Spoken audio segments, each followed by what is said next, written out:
are here today and all of you that came to listen to this, I hope, great conference. And I will leave the floor to our president, President Croft.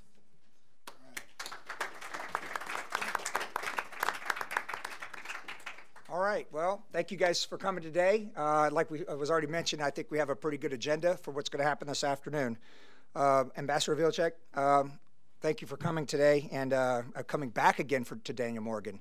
So it's not a first time, it's a repeat. We were actually talking outside about the last time you were here in the Energy Conference. And remember I mentioned the Energy Conference also. The gentleman right behind you is the one that is doing that. So if he starts whispering, just, shoo him away, sir.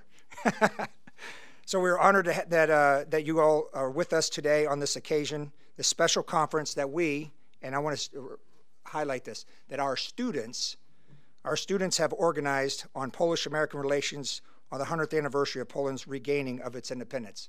They reminded me that too of the regaining. We've talked a lot about that, and it was very nice. Poland is an ally of the United States and a great friend of the Daniel Morgan Graduate School. Real quick, just to give you a paid announcement on the graduate school. We don't look at ourselves as a only educational organization. We're a learning institution that develops today's leaders and tomorrow's leaders for national security. We look at development from three aspects: training, experience, and education. Education's what all the other schools have. We have that as well. We have high-quality practitioners doing that. But then we add in training. So if we look at you and you're missing some elements of public speaking or something else, we tend to work on that with you. Clearly, you don't have that problem. You're good. And then the last part is the experiences. And so we run things like this. We have our students run events like this so they get experiences. So when they go out in the workforce, they're not just trying to learn it for the first time. They've been through the roads, they've gone the mistakes, and they are actually going to have a leg up on everybody else in that organization. So that's what we're trying to do here at Daniel Morgan that's different than everyone else. Okay, that's it. We are pleased to continue to host Polish students, young professionals who have enhanced the educational experience of our students and contribute so much to our institution. We do talk about that here as well. We don't want to be just U.S. students. We like to have the international component here to be global, understand the global aspects. And our Polish students have been instrumental to that as well as all our other international students. In fact, as we talk about it, 3 of our students, Matt, Stan, and Tomas, were instrumental in organizing this event today. And tomorrow, Tomas will make a presentation on his situation in Ukraine. So come back tomorrow and you'll hear that presentation. We are so impressed with the quality of our Polish students that we are seriously studying the possibility of establishing a campus in Poland, as we also talked about earlier. This could not have happened without the dedication of our trustee, Dr. Kulski. He'll be here later on to give some closing remarks, who has taken the initial steps to launch our outreach in Poland. So as we open this conference on Polish-American relations, we are proud to play the role in enhancing the alliance between our two nations. We believe that the relationships that Polish and American students form at DMGS will serve both countries well in the years ahead. These fine young scholars of today become the practitioners of tomorrow. And as they grow up together, they become friends and they become allies as they're talking at the various levels. Our Polish students will always have a home here at Daniel Morgan, and we look forward to the many years of fruitful and friendly relations.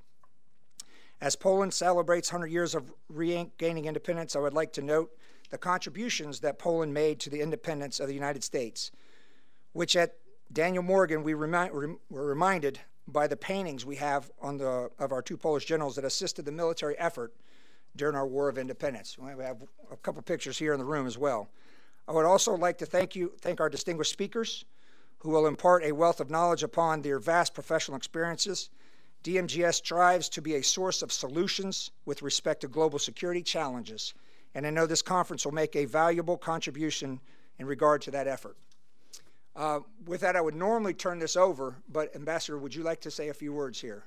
Please come up then, sir. Thank you.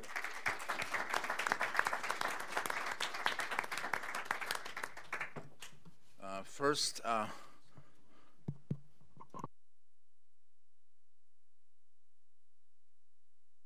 thank you. President Croft, ladies and gentlemen, I'm delighted to be here again in this room. In this very room, I had a lecture about energy security a few months ago, I think in March or April. So I'm very happy to be again in this school, to see even more Polish students in the room. I'm delighted that so many Polish students are here and that they did organize, or they have organized this conference, which I believe will be a great conference. It is both an honor and a pleasure to open the For Our Freedom and Yours conference on Polish-American relations. This is sure to be an afternoon full of insightful discussion. I would like to thank the Daniel Morgan Graduate School of National Security for hosting this important conference and for the work you have done in the field of Polish-American relations, because this is exactly what I love very much, that this is also a work you know, in Polish-American relations. I would like to thank President Croft for helping make this event possible. I wanted to recognize Dr. Julian Kulski, but he is still not in the room, so I'll do it later. But I'm so happy that Julian is also so helpful, and he instrumental in bringing Daniel Morgan School to Poland, and so active and so helpful. It is truly an honor to have all of you here. I welcome all of today's guests, all of you who today and in the future will be leaders and bridge builders between Poland and the United States. The phrase "For Our Freedom and Yours" has been chosen as the title of this conference, and very appropriately so. This motto became popular when Poland was partitioned between three occupying powers. It came during a time of heroic uprisings and resistance movements, and of brave patriots fighting for Poland's freedom. We remember this struggle in a special way this year as we commemorate, as the President mentioned, Poland's 100th anniversary. Oh, now it works. But have you heard me? Yeah. We remember the struggle in a special way this year as we commemorate Poland's 100th anniversary of rebirth as a sovereign country. But we should at the same time remember that, you know, during these 100 years, Poland was independent for about 50 years, and the other 50 years were under Soviet or German occupation. So it's still, you know, the regaining of independence was 1918 until 1935. Then after World War II, many years of communism, and beginning of becoming more and more sovereign in 1989, you know, this transformation. So it's not more than 50 years during this 100 years, so this is really also significant. The rallying cry "For Our Freedom and Yours" reminded that the fight for Polish independence is the fight for liberty everywhere. "For Our Freedom and Yours" appeals to universal principles of freedom, self-determination, and human dignity.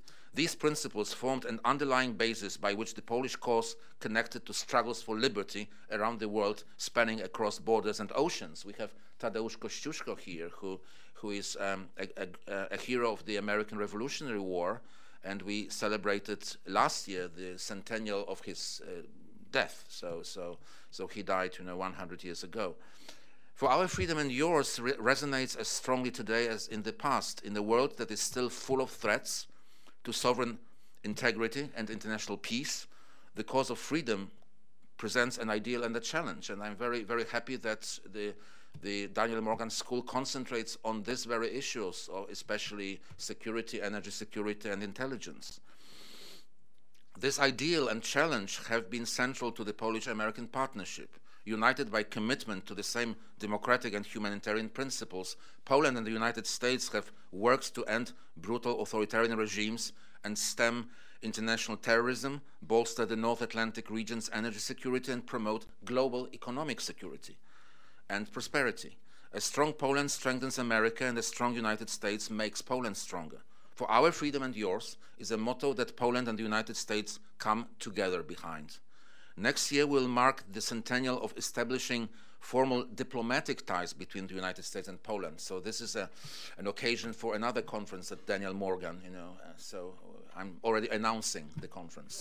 So the centennial of Polish-American diplomatic relations, which is even more important for us for many reasons.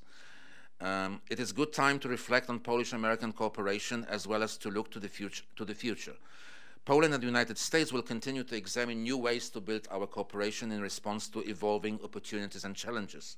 We will seek to strengthen our bonds in areas ranging from defense to energy and to academia. And I'm especially happy that in this room we can be a part of academia, because I'm also a university professor, as some of you know, so that it's also this academic part of this cooperation, and Daniel Morgan is a strong part of Polish-American academic cooperation. This is actually an exciting time for Polish-American partnership. For instance, as you may know, just last month, Polish oil and gas companies signed a major contract with an American supplier that will bring LNG to Poland for many years to come. Another example are the ongoing talks concerning the permanent stationing of American troops in Poland. We'll have very important talks both in Washington and Warsaw next week, a topic that will be discussed later this afternoon. As we reach this milestone in the history of Polish-American relations, let us strengthen what has made us strong and remain true to the principles of "for our freedom and yours." I wish you all a good conference and a pleasant afternoon. I'm very happy to be here with you, and very happy that the Polish flag from the embassy is also here, and so I hope you'll return it and get it again, for the next conference. Thank you very much.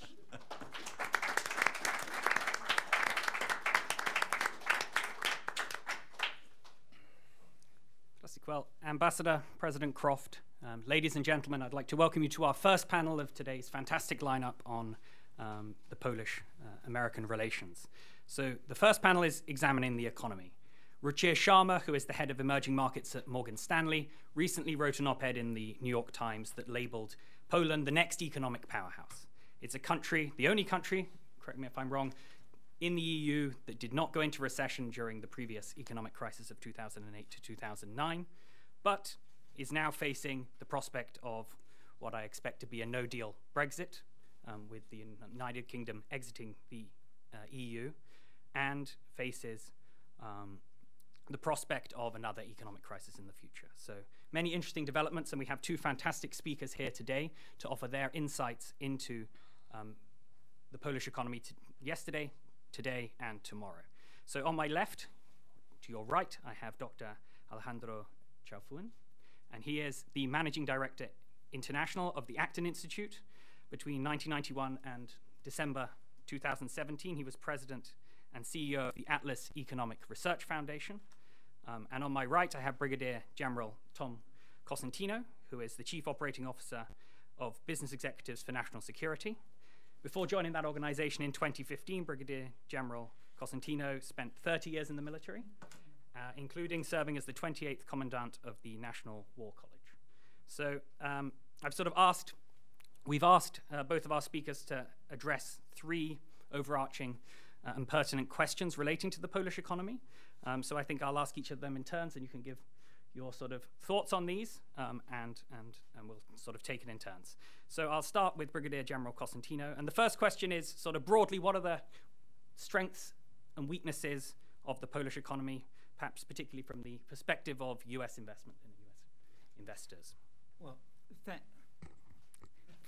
thank you, Dr. Lemon, Dr. Chosen, Ambassador, President Croft, and thanks to Matt, Stan, and Thomas for putting this together. So why the U.S. and Poland? Well, and why as a general officer talking about this topic?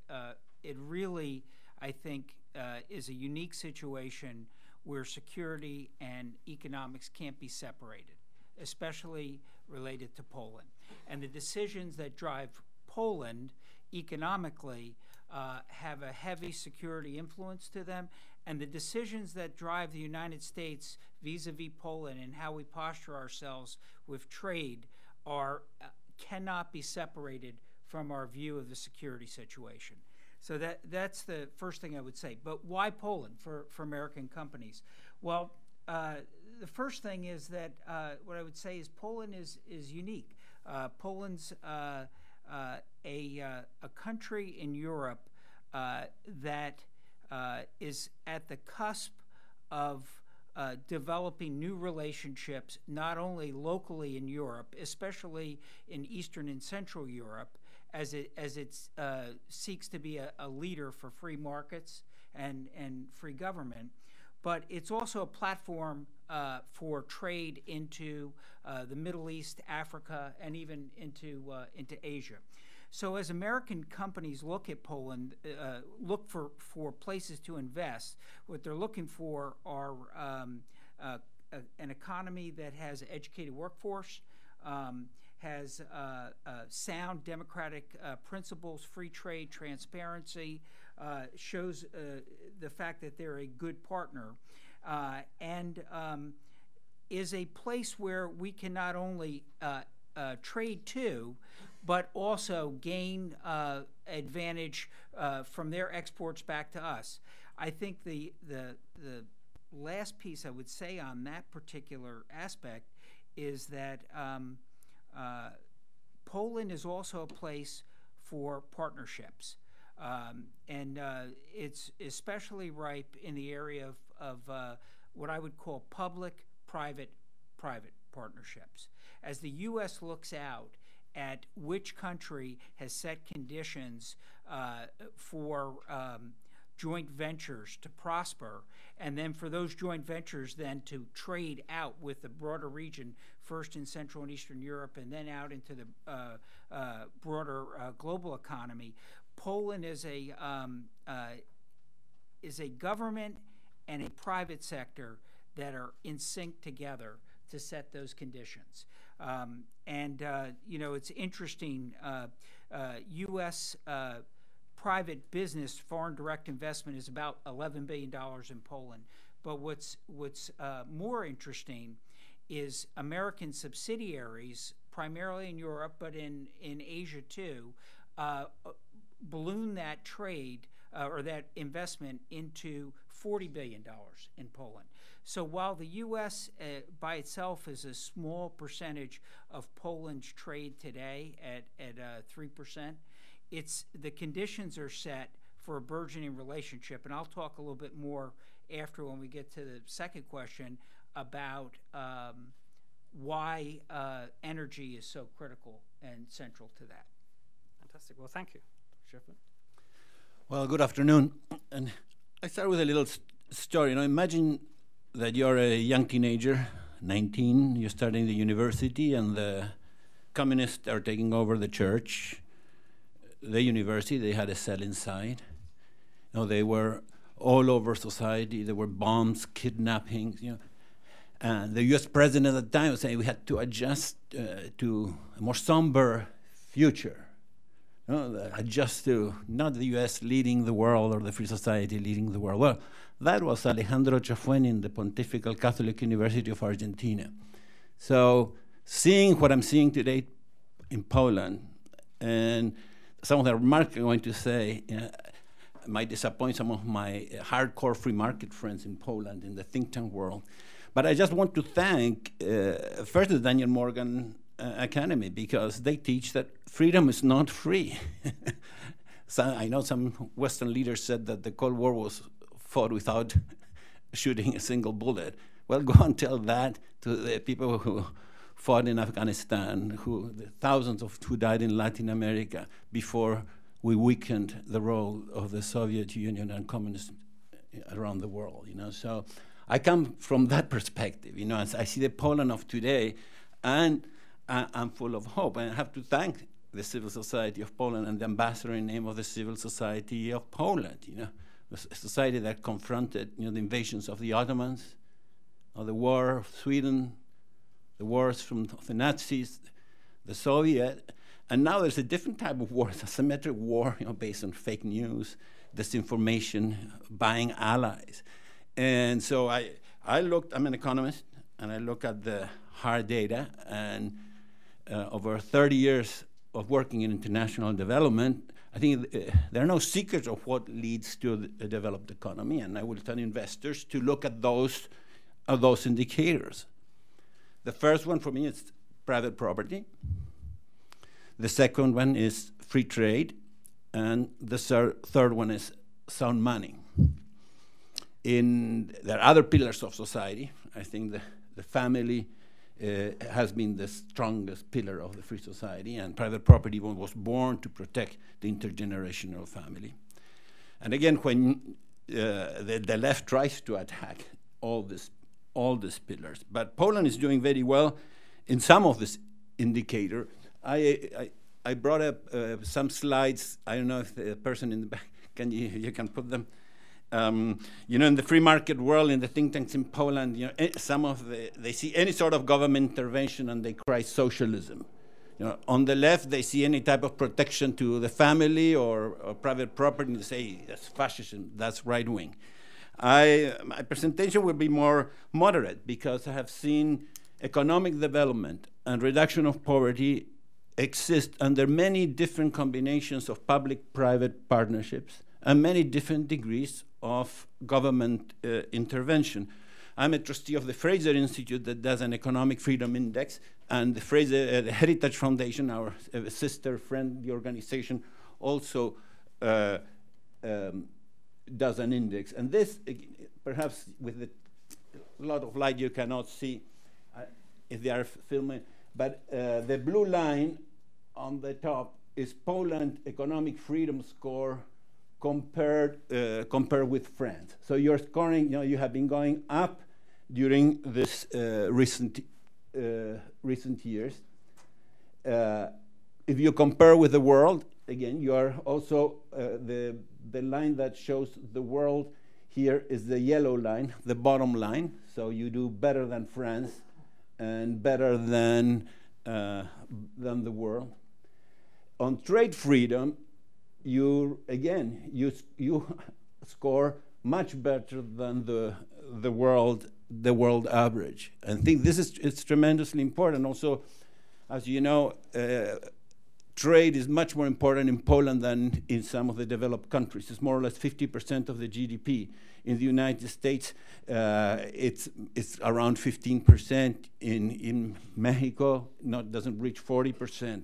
So trade is a very important part of your economy, and especially trade with the Western world and the developed world. Monetary freedom, I spoke important of sound money. There you have done very good under different governments, and I think it's tremendously important to have an independent central bank, and you don't do the opposite mistake like in my native Argentina of trying to cover all the mistakes by printing money, which in the short term might work, but then it's very bad. Here we have some little problems when you speak about government integrity and rule of law. These indicators are less objective because most of them based on interviews, you know, that come from Transparency International, the World Justice Project. But government spending, again, there you see that you don't do as bad as France, which has one of the worst scores in government spending. But in many parts of the world, there are countries that have very small government, but very inefficient government, and then they have a lot of corruption. That's all the slides that I wanted to show you. But so you get it. This is the picture, and this data is accessible to absolutely everyone. Now, on the topic of sound money, I think of all the countries that are not on the euro in Europe, you have one of the best records. The zloty lost some value in the beginning of the decade, but during this government, the currency has been almost at par, and sometimes got even stronger against the euro, the dollar, or the Swiss franc. It is hard for those of you who have lived most of your life in the United States to understand what it means to a smaller country. Poland has almost the same population as my native country. Argentina is much smaller. But when a country like that, you know, it can have 25 years of growth. It's so hard to find these examples. You know, and on top of that, you have a currency that, you know, you don't have to envy any other central bank. Again, I'm a favorite. I prefer, the old gold standard and other arrangements. But, like Chile, you have people who are doing serious work in the central bank, and I think that's tremendously important for the investors.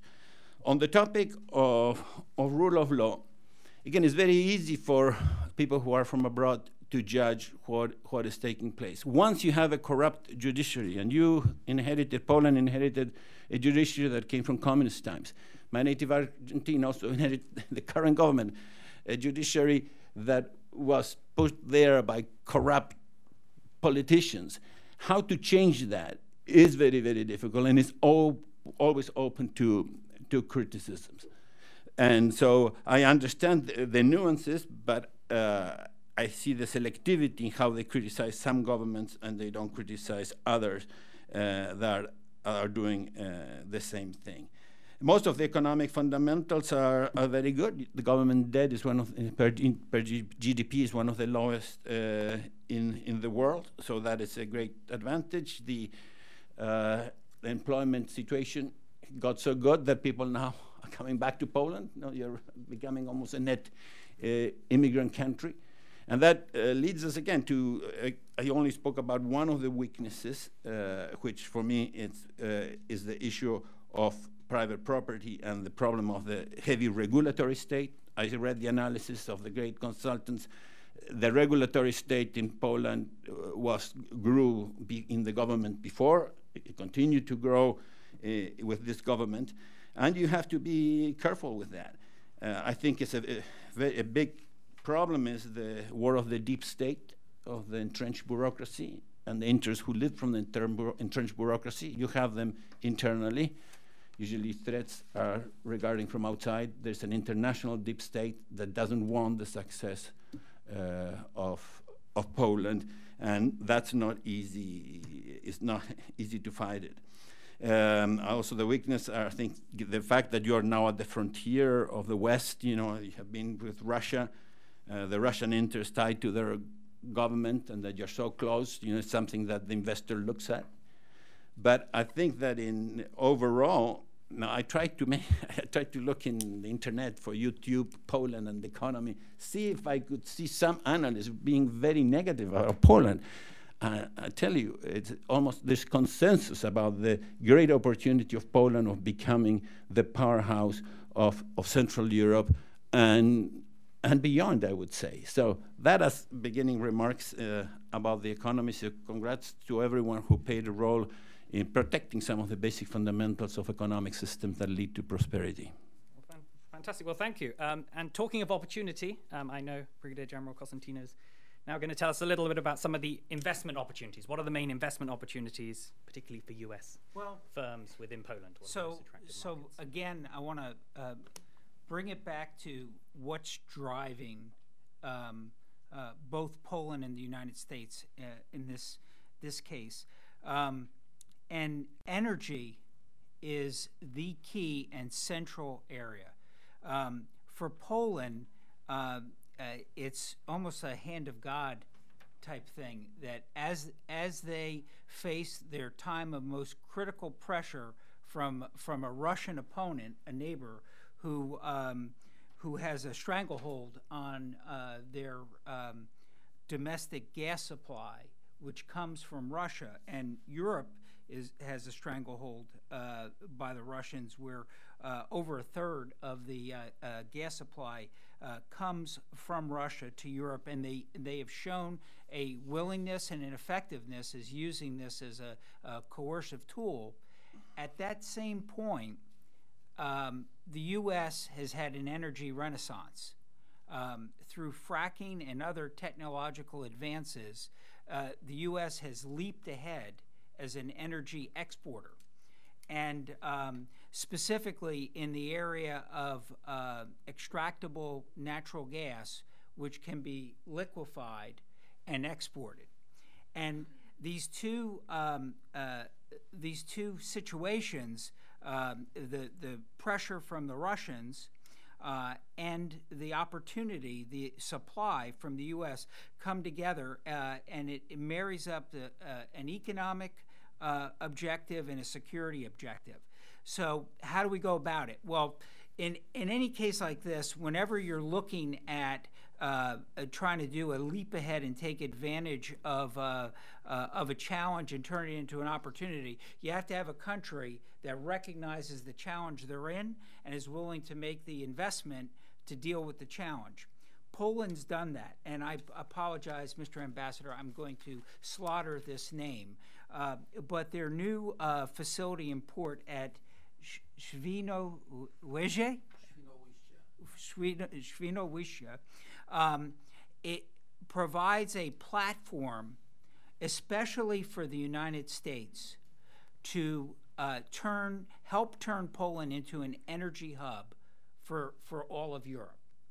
And one of the imperatives why this has to happen from a security standpoint for both the U.S. and Poland is the efforts by the Russian government, frankly supported by the German government, with Nord Stream 2, to bypass Ukraine and Poland and build pipeline that would run straight to Germany under the Baltic. Why is that a problem? Well, the problem on that is that it provides the opportunity for the Russians to divide NATO, to split the European community by holding some people hostage while they maintain the flow of gas to others. The new Polish facility and the new supply and capability of the United States, which, by the way, the U.S., especially the state of Texas, is making huge investments in the Houston area to help expand our ability to liquefy natural gas, are doing a leap around on that. And that opportunity to then use Poland as a partner and a hub to push U.S. natural gas into Europe, not only for Poland, but for all of Central and Eastern Europe, will totally change both the economic and the security situation. Now, what's interesting on this is Poland seeks to diversify its energy sources. The U.S.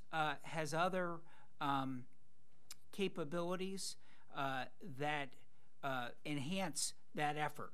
So, for instance, because of strict environmental requirements over the last decade, say, in the United States, we've had great advancement in the production of clean coal energy. Coal is central to Poland's economy. It's not going to be able to move away from coal overnight. So this technology, which can be exported to Poland to help Poland in its effort to make their energy generation from coal cleaner, more acceptable to EU and kind of environmental standards, is going to be critical to Poland as it balances out and manages more or less moving away from a Russian stranglehold on their energy supply to a more sovereign and diversified energy supply. U.S. can play a role in both those cases through the sale of liquid natural gas and through the export of technology. The third area is, frankly, again, related to security. Poland has signed a contract for $4.75 billion of military equipment, primarily air defense equipment, from the United States. Huge shot in the arm to balance out the trade between the U.S. and Poland, which is very important to the current U.S. administration, to have trade in somewhat imbalance. So technology, liquid natural gas, critical arms sales, what it does is it strengthens the relationship between the U.S. and Poland on multiple fronts. Now, the other piece of this is that those U.S. subsidiaries I talked about that are around the world can marry up well with Polish manufacturing capability and Polish capability in areas of agriculture, production of wood products, and so on, to take a global supply network and affordable, high-quality products and push them into that. So that, again, the opportunities for public-private partnership in Poland are significant. And then I think that the last thing I would say along the energy area is it's almost criminal that today, and you'll hear, I don't want to steal the thunder of the second panel, which talks about the increased military and security relationship between the two countries, but it's almost criminal today that all of the fuel that is supporting NATO operations and exercises in Eastern Europe is supplied by the Russians. That's a crime, and it's a strategic vulnerability of immense challenges. Poland has the facilities and capability to partner with the U.S. To provide alternate sources, especially as its North Sea oil really comes online and comes in and becomes a refined product. The ability to support NATO and to support the United States military through logistics is going to be an economic shot in the arm to Poland, and it's going to save significant money for the U.S., for NATO, and reduce risk. All these things together kind of get back to the point of why is a general from the business executives for national security talking about U.S. trade with Poland. It's because the U.S. trade with Poland is totally and completely synchronized and connected to the U.S. security interests. You can't separate the two. And oh, by the way, you can't separate it for Poland either. Fantastic. Well, thank you. Dr. Trafun, do you have any further thoughts? Just a footnote on the topic of energy, which is a topic that is very politicized around the globe. So if I would be an investor, unless you are well aware about the politicization of that sector, you might want to stay out. The recent policies of the Polish government of providing subsidies in the energy sector to consumer, I have been reading the debates in both sides of the political and economic spectrum, but there's no doubt, I think, that Nord Stream is political, that energy pricing is political, and Poland has different conditions than Germany. Germany and the European powers might see Poland as one of the bad boys, but Germany is behaving as a divisive and powerful, hypocritical lady. Because this is the amount of money, resources that come through their deals with Russia and energy compares, have little comparison with other benefits that Poland might reap by some small government intervention in the economy. I would focus on, again, the medium-sized companies. I think are very efficient. One member of the board of the Acton Institute is partly owner of two companies and shares sometimes the problems, from taxation to regulation to rules. But I think we are going to see a new era of more automatizations, of more new technology applied to these medium-sized companies. I know that the President Duda, like the President of the United States, is concerned about that the system sometimes leaves people out. And so to create a more inclusive economy, I think you will have to pay attention to some of the barriers that people have in mobility. Poland has less inequality measured by what we macroeconomists call the Gini coefficient, but still you face some mobility barriers. But I think you're well set to have collaboration with foreign investors in those areas of modernizing the sectors that are already thriving in Poland.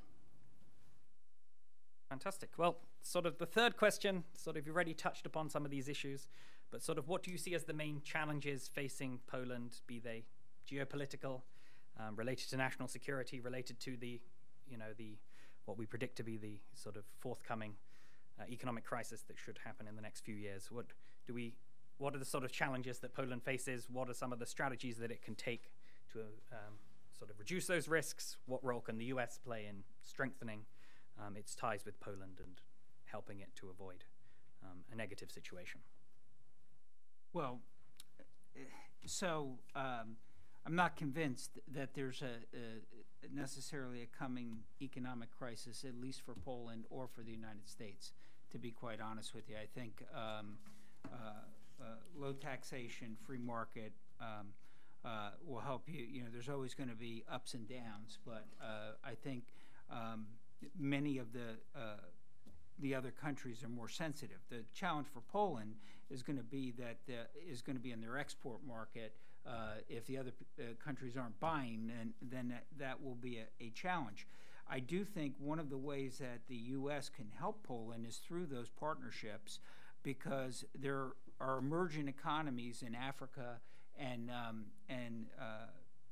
even more settled economies that are trying to diversify in the Middle East that are excellent markets for Poland to sell its product. High-quality manufactured products, especially in the areas of heavy equipment. This is, for instance, the Egyptians are building an entire new capital outside of Cairo. It's going to take a tremendous amount of equipment. Some of that equipment is going to be made in the U.S., especially higher technical end equipment. But U.S.-Polish partnerships could be very attractive for geopolitical reasons for countries like Egypt to do business with. Traditionally, the Germans have gained a lot of those markets. For political as well as economic reasons, I think Poland has an opportunity to fill some of those holes. I also would argue that this being a platform for energy export, being the flow-through for energy, especially U.S. liquid natural gas, and other countries, Qatar, the Israelis, the Egyptians, if they're able to bring some of their own natural gas up to a level that they can export, the ability to liquefy, to participate in liquefaction of that gas and then help be a hub to ship it into the rest of Europe, will provide some insulation to economic downturns. So I think I would argue that that's the case. And then the last thing I would say is the relative insulation of Poland physically and culturally from being totally sucked into the EU, I think is actually a benefit to it. In a sense, they're already in a position that the Brits will probably end up in a modified Brexit. Poland already occupies that position, and they occupy it successfully with integration into the EU, but with a certain amount of flexibility to maintain sovereignty. I think all of that together will provide some insulation to Poland for economic downturns. Fantastic. Economists are not very good at forecasting upcoming crisis or recession, but there is a possibility because interest rates are scheduled to continue to rise. And in this globalized economy, no one is immune from the effects. An economy that 50% is the foreign sector, you have to expect some impact. But all the figures I have seen regarding the financial condition, the interest rates, the debt, the lack of bubbles, and sectors that are completely overextended, I think puts Poland in a great position to come out of a potential recession better than others. All this if a potential recession is not used by Russia or other powers to create a threat in the security arena, and that's very difficult to forecast and usually has very negative consequences for the economy. Fantastic. Well, we'll open the floor to questions now. Please identify yourselves, and we have around half an hour for questions, so quite a lengthy amount of time. So does anyone have any questions for the panelists, points? discussion.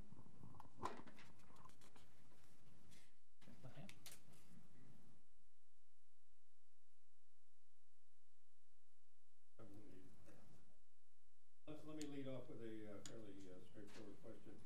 I'm a studies grad school, retired from. My interest is piqued by the description of Poland as being in a very positive position. Poland being in a very positive position right now. But how do private investors? How do private investors and private industry, how are they viewing Poland right now? Sorry.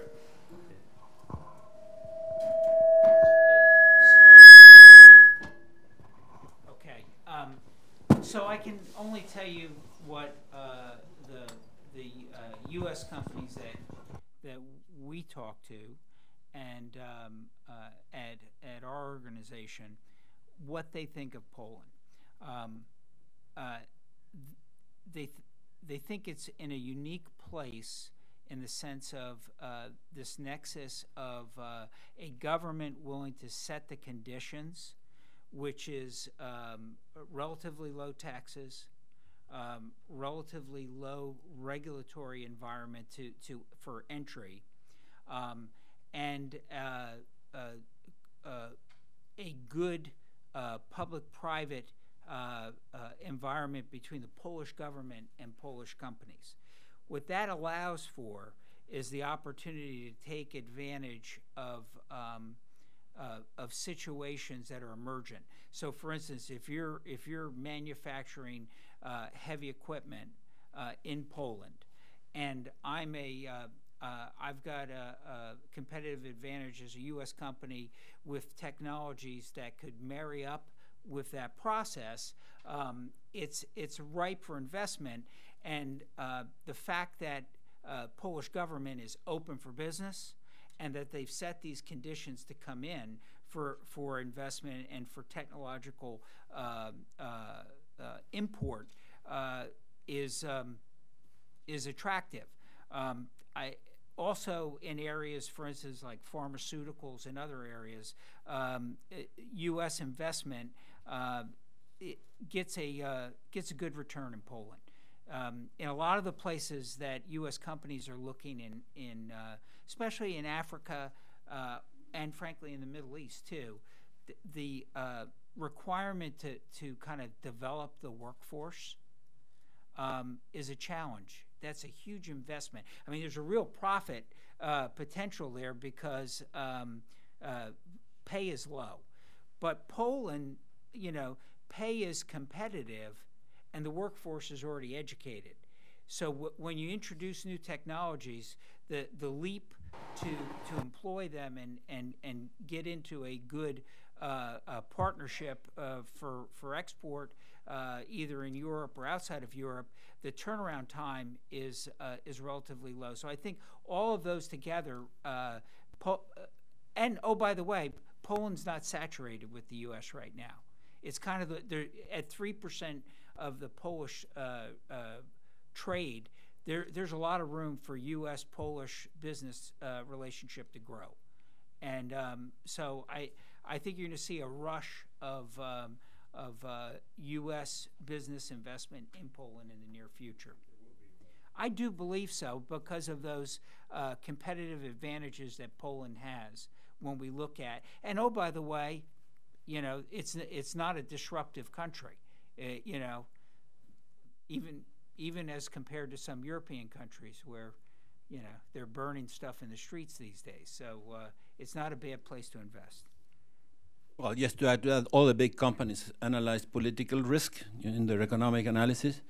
And I tell you that if Hillary Clinton would have won the presidency, if the Western European country would have an easy road ahead and in strong control, but what we are seeing in Germany, in France, the new resurgence of the Conservative Party in Europe, the new party Vox, and choosing right-wing leaders for the Popular Party in Spain. to add to that the cataclysmic event for the left and socialists of the world that was the Brazilian victory. Brazil is an enormous powerhouse. Sao Paulo alone, one city, is as big as Chile in economic terms. I would recommend, again, Europeans who love the free society to pay attention to Brazil. There's a lot of growth that Poland can have with the less developed world. Only 15–20%, less than 20% of your trade is with the less developed world. They can be great geostrategic allies, and again, investors see that. Now, the road that Poland took before you had some immigration crises is not, a road that will lead to much disruption. Just the opposite. They might see it as a road that leads to more stability. Any further questions from the audience? Yeah, Mr. Ambassador, of course. Yeah, you are indeed. Yeah, you know more than that. You can say. I think. I'm not okay. There's no mic here, so. I'm not objective here, and I just don't want to make any comments because it's better when you are saying something about the situation of American investors in Poland or foreign investors than me. But I just wanted to say how refreshing it has been to listen to this discussion and to your presentations, because that's what we miss here in Washington, that when you go to all these think tanks, all these globalist think tanks, you cannot just listen to some hard data. I'm especially thankful to our friend whose name I'm unable to pronounce. It's like Świnoujście almost. It's how to pronounce. I have no idea where it comes from. Okay, maybe Polish. So I'm actually very, very grateful for this very kind of objective and presentation based on hard data, and also to both presentations, which were really. I just want to say this, very refreshing, to hear this from you, because you are not representing any kind of interest, I'm representing Poland, so I would say, maybe something similar, but, I'm not an authority here, and you are, and, that's really, really very helpful, because, when you, attend all these panels about Eastern Europe and Poland, in this city, you don't hear like hard data information. You hear, propaganda and ideology very often. So it's really, very good to listen to this, because it's.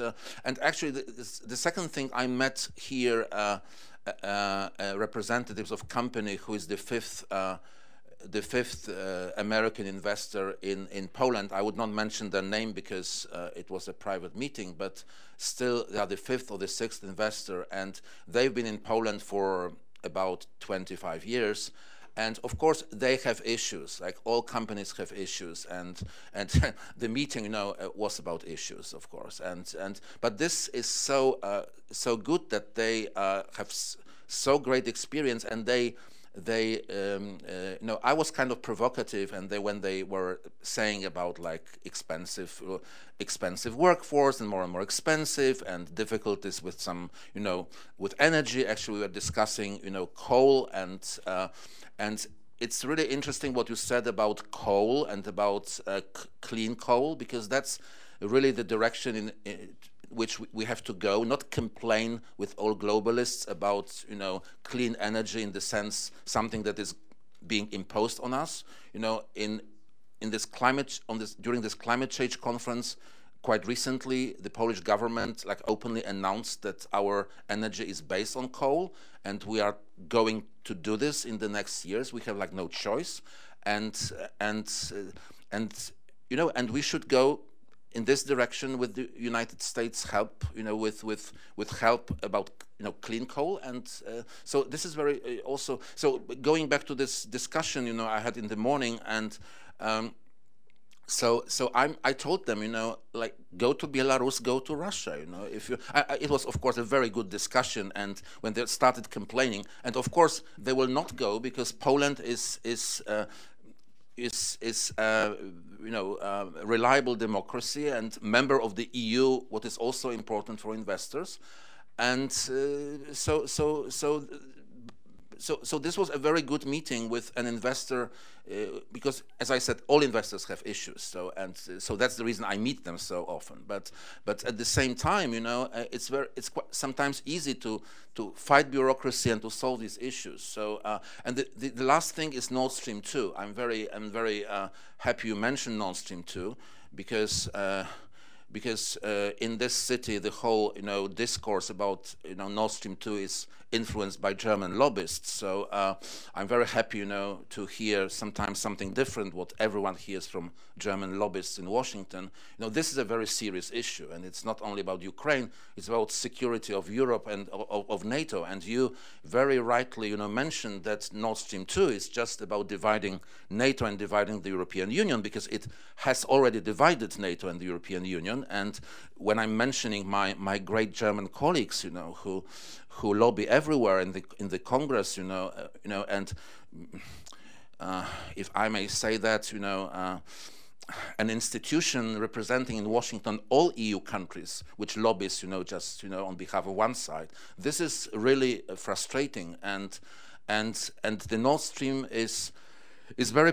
It's political, it's business and political, but it's not like some people say, okay, it's mainly about business, but it's also political, because this awful guy Schroeder, whom I don't like, went to Moscow, you know, because that's this kind of discourse presented here, that it's basically it's a business project and will be beneficial for Europe, and actually it's already decided. And it's not decided. I think the Azov Sea, you know, crisis is a great opportunity to oppose very openly Nord Stream 2, because Europe saw again what Russia can do, you know, and what it can do with Ukraine and other countries. So again, I'm very happy that this was mentioned at this conference, because these issues are really, you know, crucial for security and for the future of NATO and Europe. Thank you. If I can give a recommendation that I give to other ambassadors as well, myself and many of my friends live in these powerhouses, in these capitals, and we live in a sort of bubble. Try to listen to what takes place in the rest of the country. Many of my European friends who have this transatlantic alliance, for them the Atlantic United States is from Washington to Boston. They have no knowledge of what's taking place. I have my friend here in Chicago, Matt Tierman. There is a vibrant world of think tanks all around the United States. The strength of the United States is the small company or medium-sized company not tied to the US government that can be your great allies in many of this topic. I mentioned Brazil, that ideologically now will be totally in line with Poland, but the United States is a tremendous area of potential growth for the entire world. Many are expecting that the old guard will come back in Washington, D.C. I don't see it. You know, I think that especially the presidential elections are different, and the changes that we're seeing in the world, I think Poland has read them better. And again, you're going to hear, like you, criticism to some of the political, economic policies that are taking place in Poland. But overall, I think there's a tremendous potential to grow. I would say if you're looking for that nexus of Poland and the United States, say it again, Ambassador. It's Świno. Świno to Houston, okay? And even though I agree with you that Nord Stream 2, as a retired officer, it concerns me from a security standpoint as a geopolitical problem, the solution, the easiest solution, is this Poland is an energy hub as the alternative to that, and the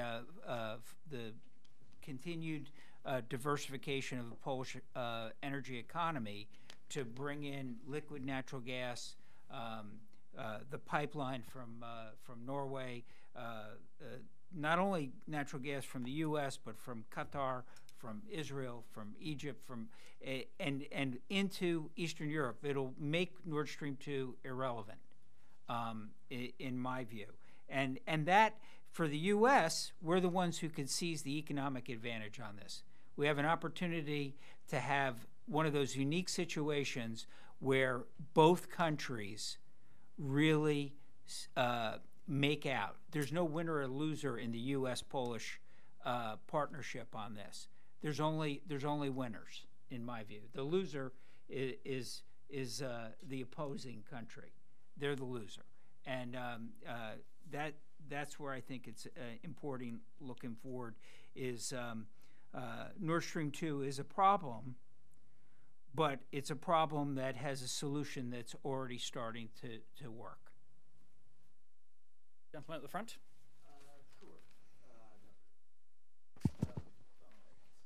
Actually, I just wanted to make a quick comment because it strikes me there's a factor. This is so refreshing. I can't tell you how refreshing. I mean, I now know much more about Daniel Morgan than I knew walking in here.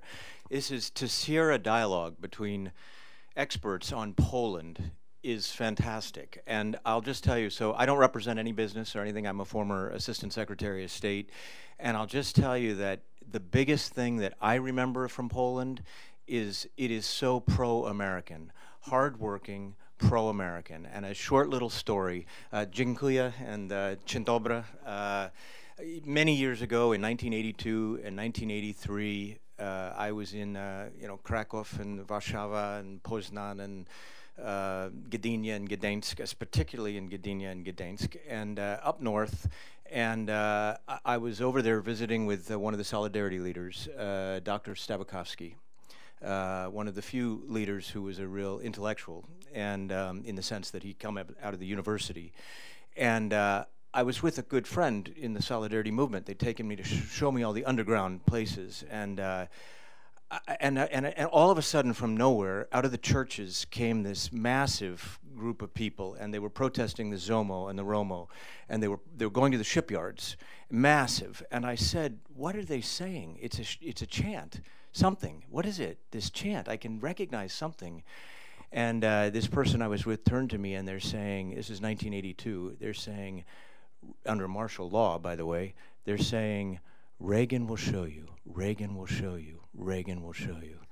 And it never, ever since then, I've kept up with all these. They love America. I mean, am I right? It's a. You're right. If I may just add something, I mean, with all due respect to our panelists, you know, they are not experts on Poland, because experts on Poland in Washington would not say such things. You know, experts on Poland in Washington say other things. So I'm very happy they are not experts in Poland on Poland, but they are experts. You know, that's the difference. Yeah. Let me tell you something to build bridges with the current administration, because our current president is really different from our world of think tanks on the world of ideas or policy.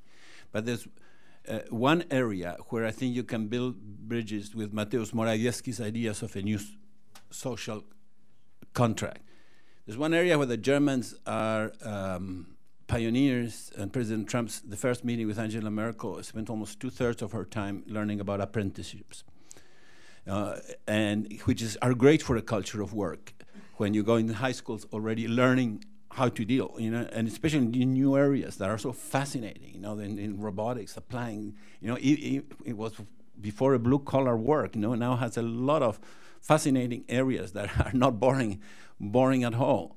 So I think it's, whenever they ask, you know, Morawiecki to try to explain what he means, it's not easy to explain how you're going to build a new social contract. But I know that on our side, the libertarian, the free market side, we have failed providing some answers. You know, the Keynesians, which is the school of economics, in the long term we are all dead.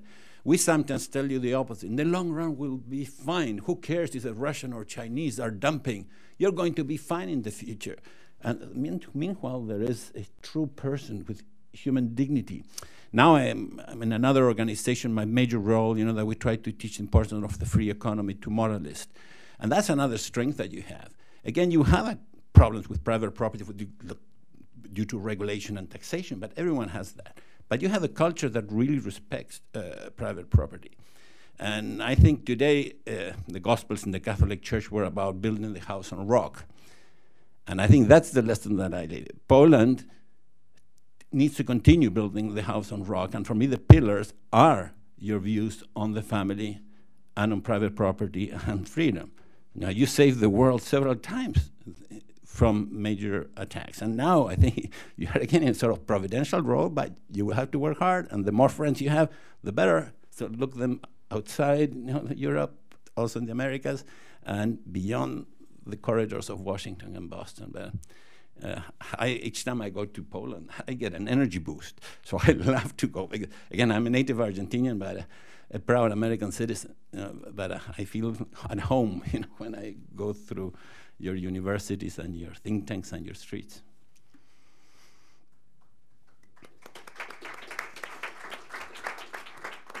We have time for a few more questions, if anyone.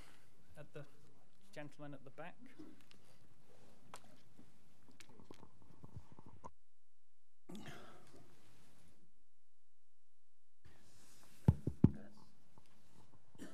Thank you very much. Mike Jajic from George Mason University. The geopolitical argument about Poland being a hub for natural gas is compelling. But what about the economic argument? How much does it cost to ship and then sell natural gas through a Polish hub versus the cost of the natural gas through a pipeline from Russia? Yeah, no, it's a good point.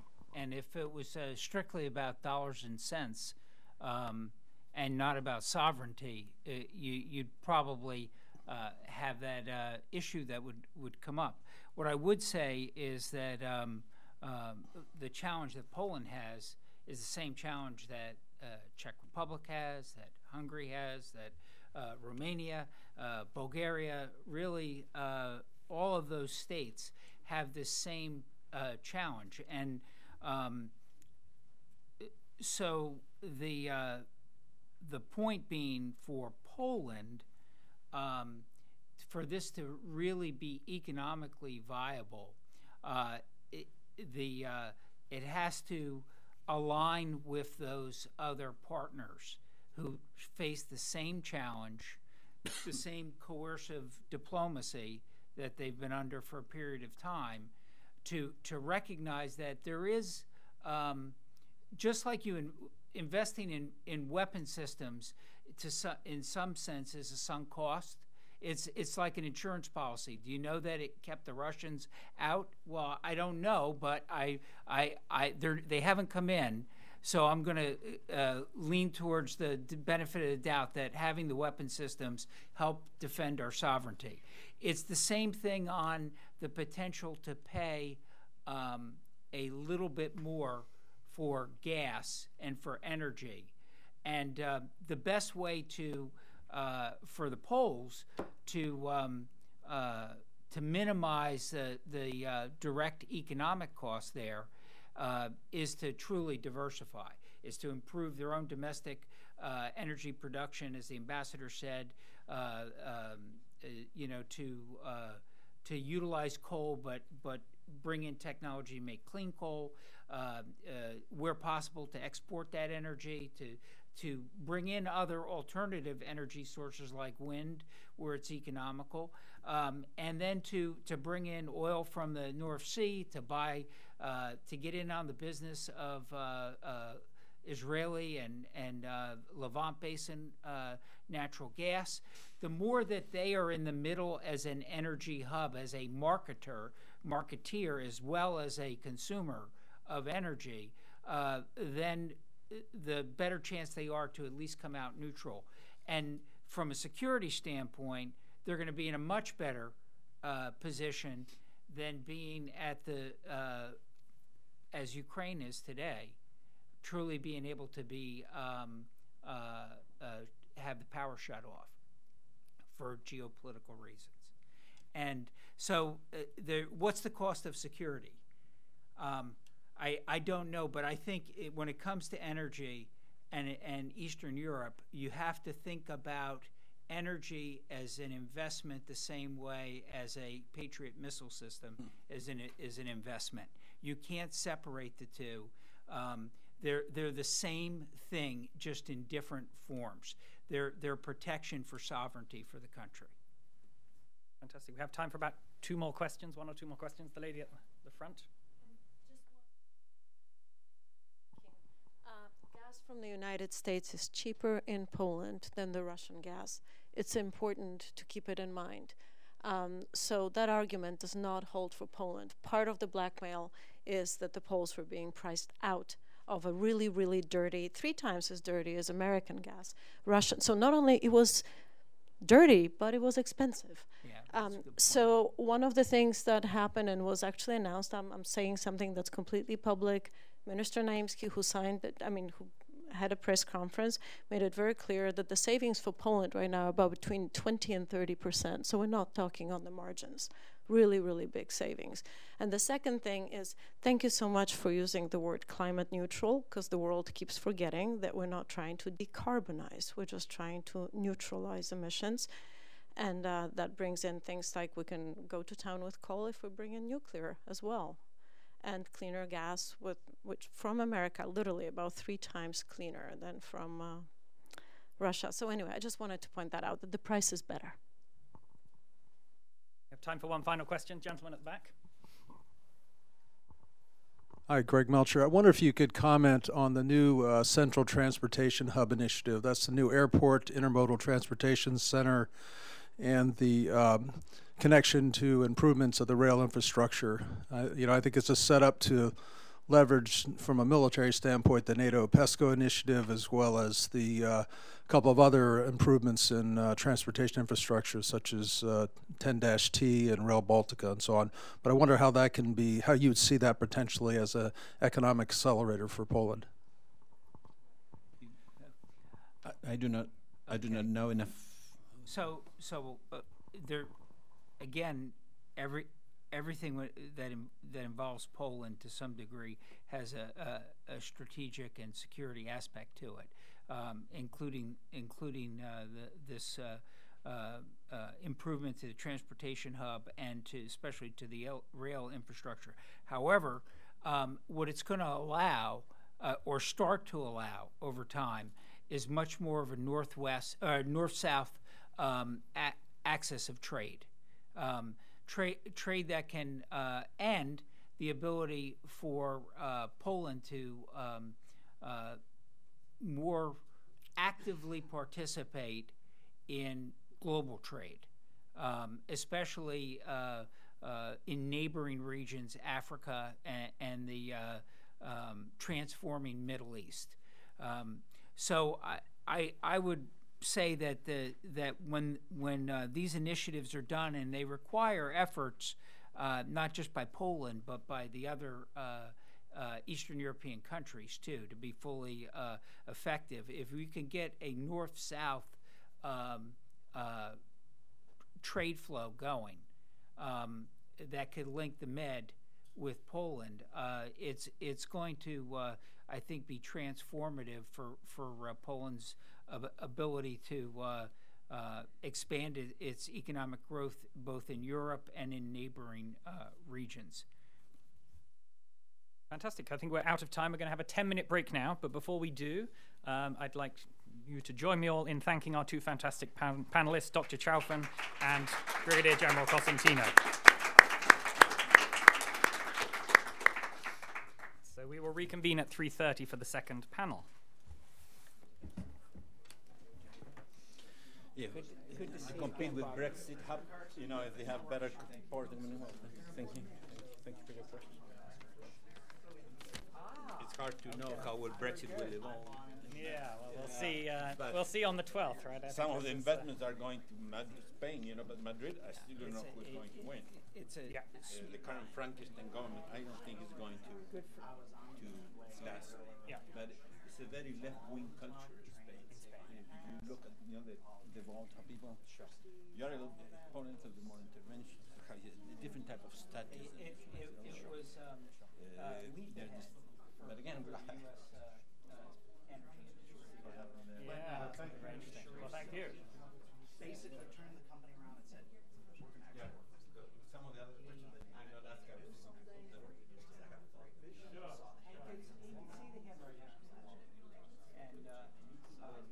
and they're going to, I think, that port is going to be exporting to a lot of other places. Yeah. I wanted to talk more about the whole point about the first thing too is, I don't know, the extra ships. That's the story. You need to just float around the world looking for the right spot.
So nice to see you. Nice to meet you.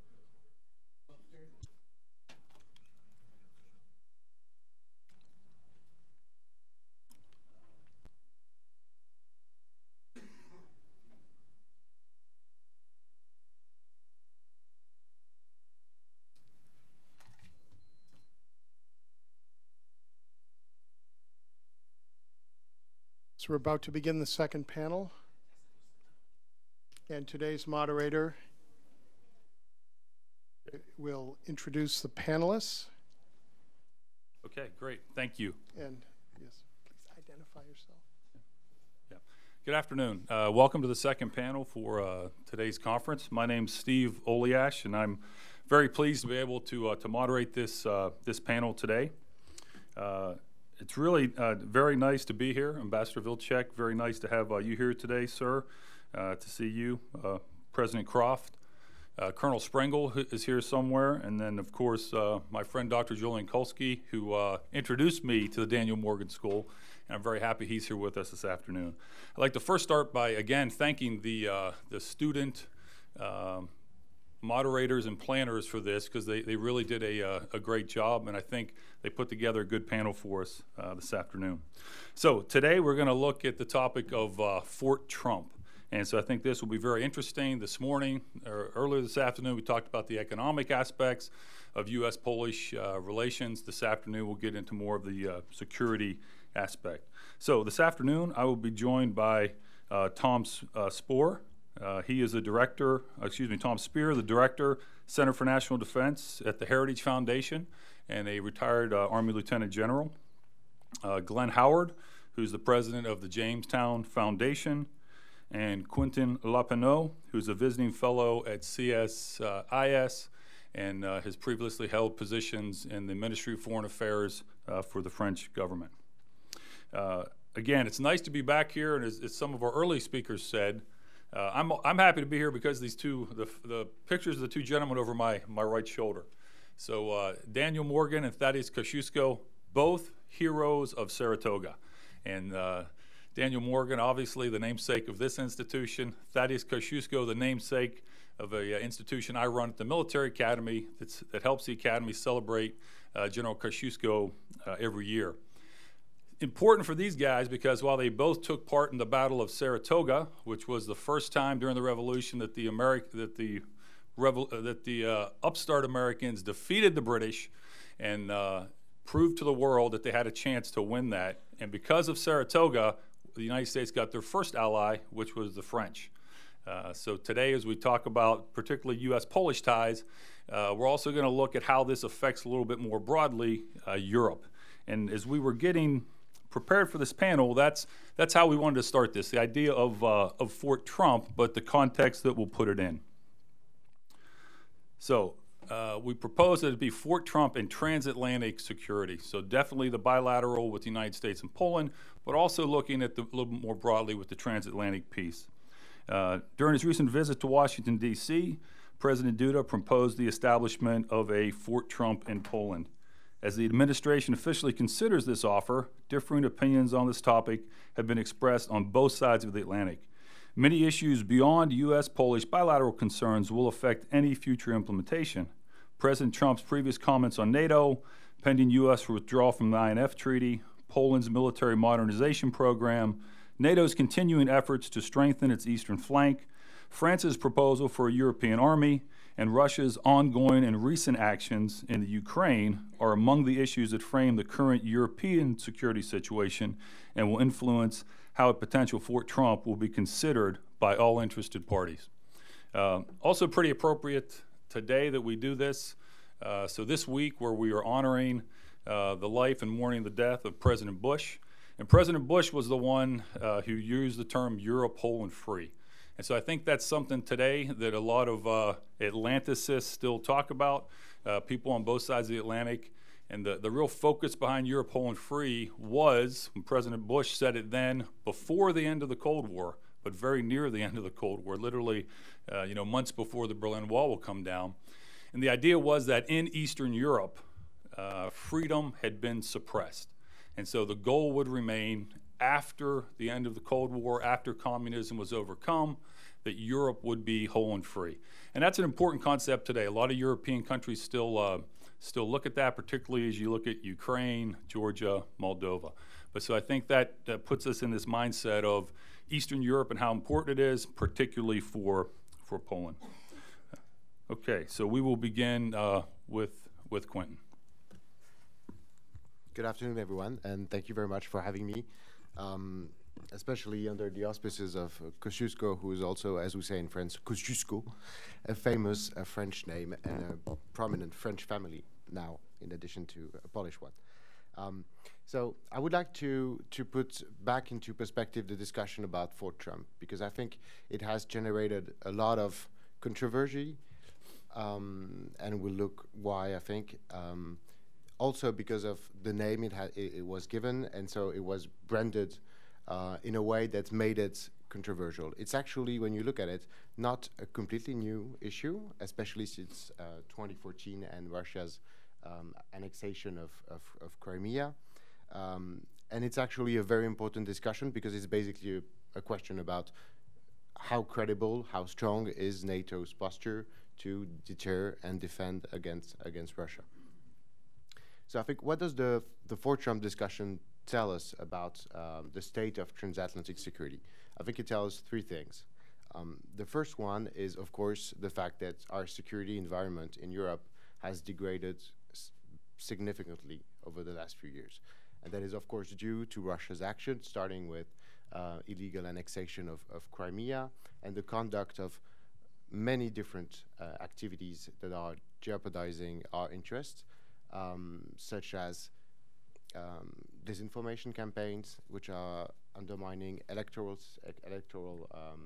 functions, conduct of so-called gray activities, although I don't like the term too much, undermining arms control agreements. NATO has recently put out a very strong statement about the violation of the INF treaty, and of course, overall, an aggressive and ambiguous military posture, combining rhetorics, exercises, and of course, behaviors that has led to actually quite a few incidents. So, first point is, Europe is running low on security.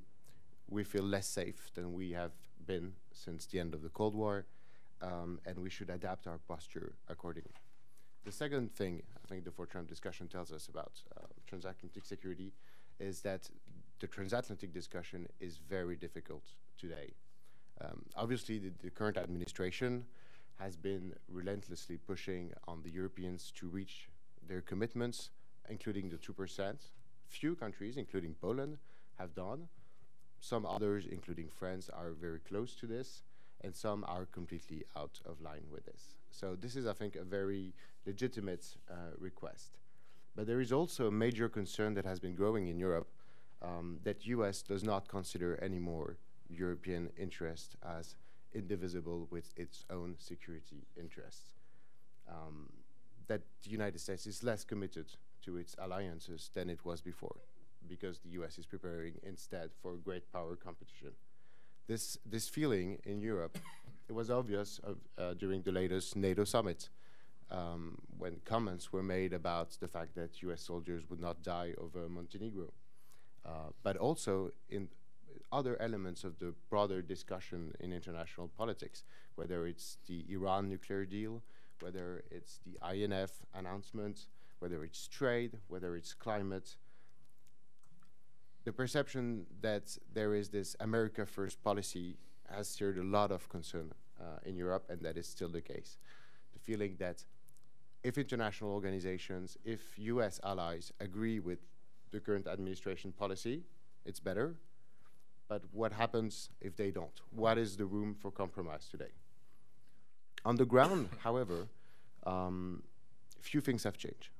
The US military presence in Europe remains strong, maybe stronger than what it was.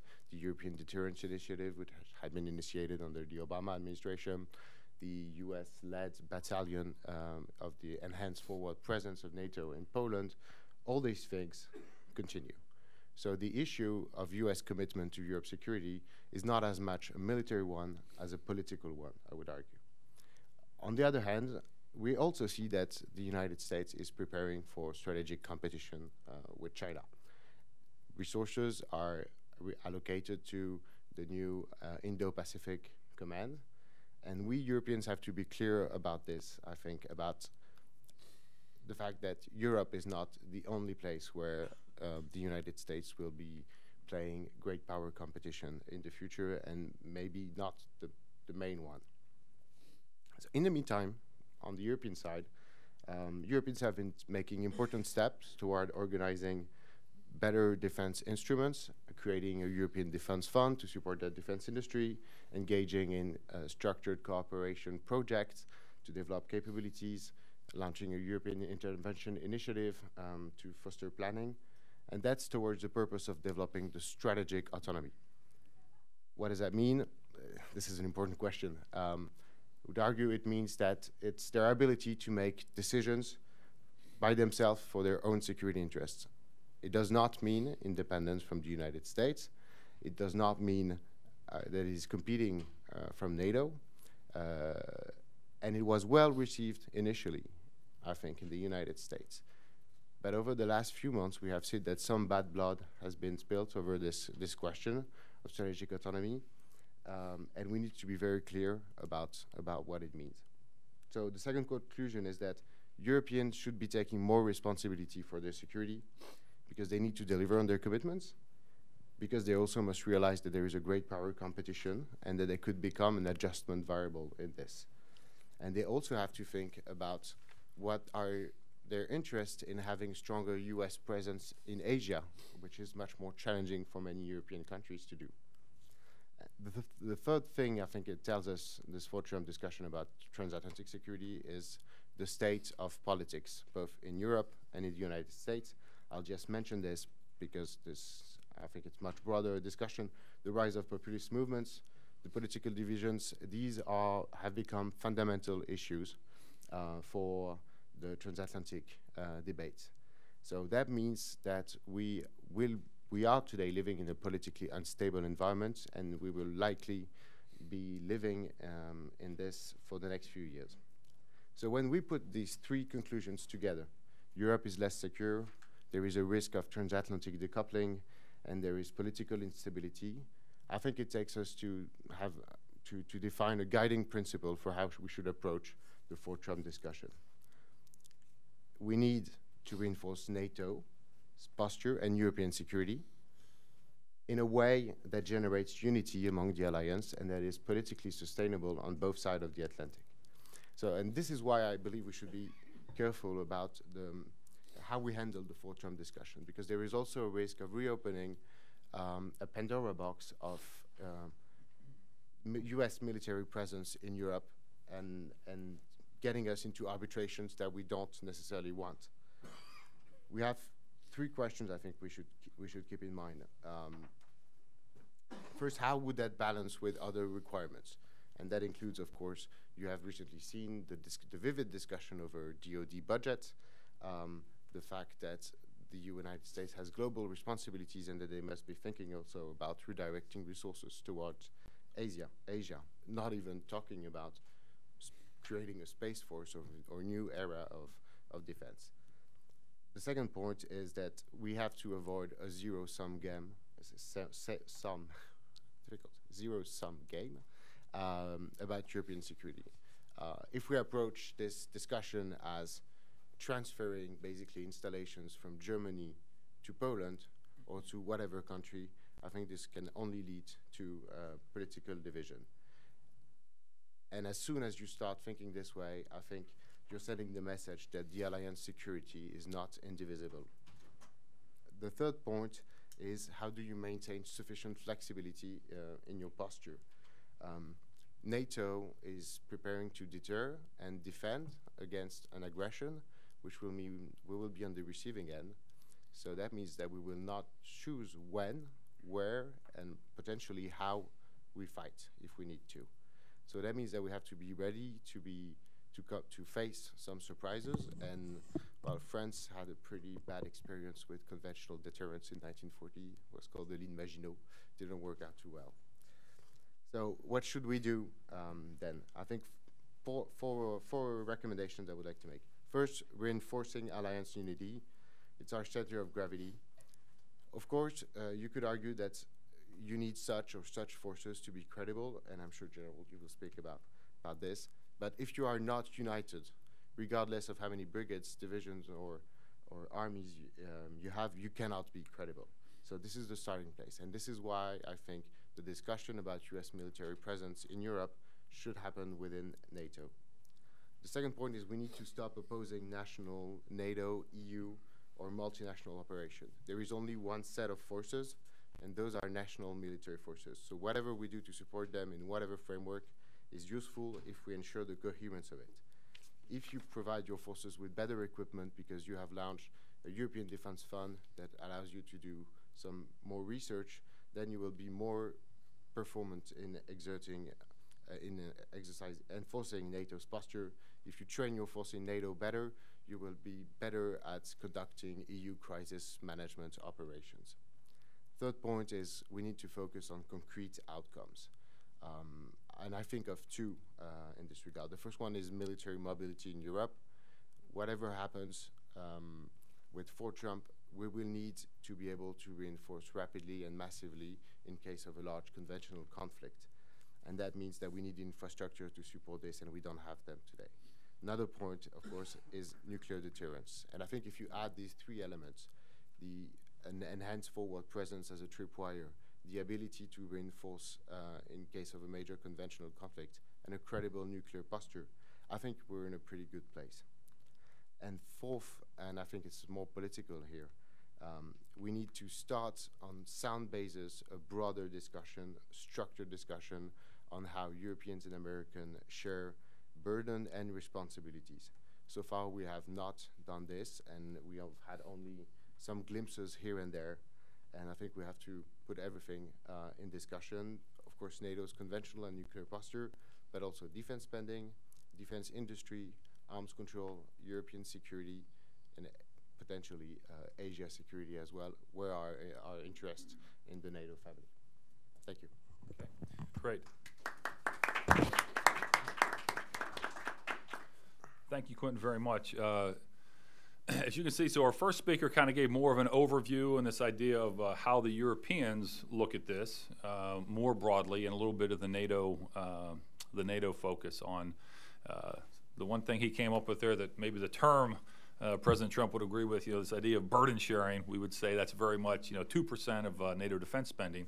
But I think the way he introduced that, it gets a little more broad, and there are some other some ways that the Europeans look at this that maybe the Americans look at a little differently, and there's probably not total agreement throughout all of Europe on how to do it. But I think he brought up some very good points, and we will build upon that. So next we'll ask Mr. Spoor to speak, and he's going to go into a little bit more detail specifically on if we do have a Fort Trump, or if we have a increased presence, what that presence would mean from an American military perspective. Tom. Yeah, thank you, Steve, and thanks to Daniel Morgan for putting on this great event, and to the students that conceived it. Student-led events, I think, are always the best. As Steve mentioned, I'm going to focus my comments on the military aspects and propriety of a Fort Trump, and I acknowledge that I am not a foreign relations expert, and so I can't really address the larger geopolitical. A lot written on this subject of Fort Trump since September 18th or so, when President Duda proposed it. My guess is that if it was not called Fort Trump, it might have warranted maybe like a little blip in the newspaper, but Fort Trump catapulted it to the top of the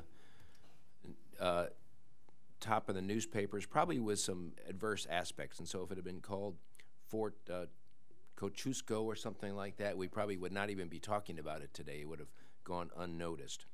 A year before that, before President Duda announced that proposal, a colleague and I over at the Heritage Foundation wrote a paper that said it's time to return forces to Europe. And we didn't mention Poland by name in that paper, but Poland fits exactly within the argument we made that the U.S. needs a larger, more permanent presence in Europe that he has today, and I'll talk more about that.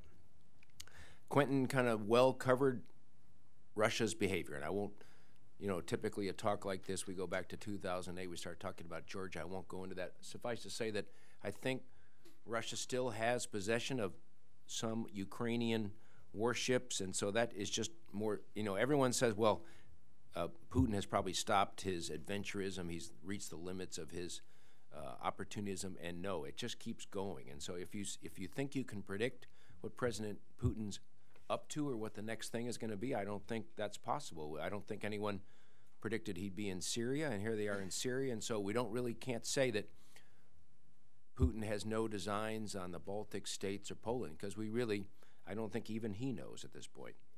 There's obviously forces in Poland already, U.S. forces. There's the Enhanced Forward Presence Battle Group, led by the U.S. There's rotational elements of armored brigade combat teams that come to Europe for 9-month rotations for training and exercises, and they spend a fair amount of that time in Poland. And then, fingers crossed, by 2020, there should be what we call an Aegis ashore missile defense site in Poland as well, manned by U.S. sailors. But the question is, should there be more? Should there be more permanently stationed U.S. forces in Poland? I think the answer is yes.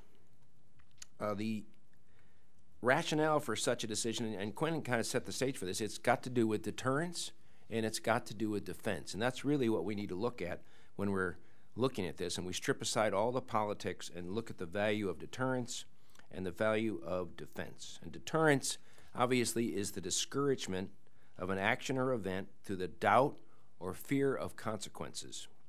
And in this case, the thing to be deterred is a Russian attack on Eastern Europe.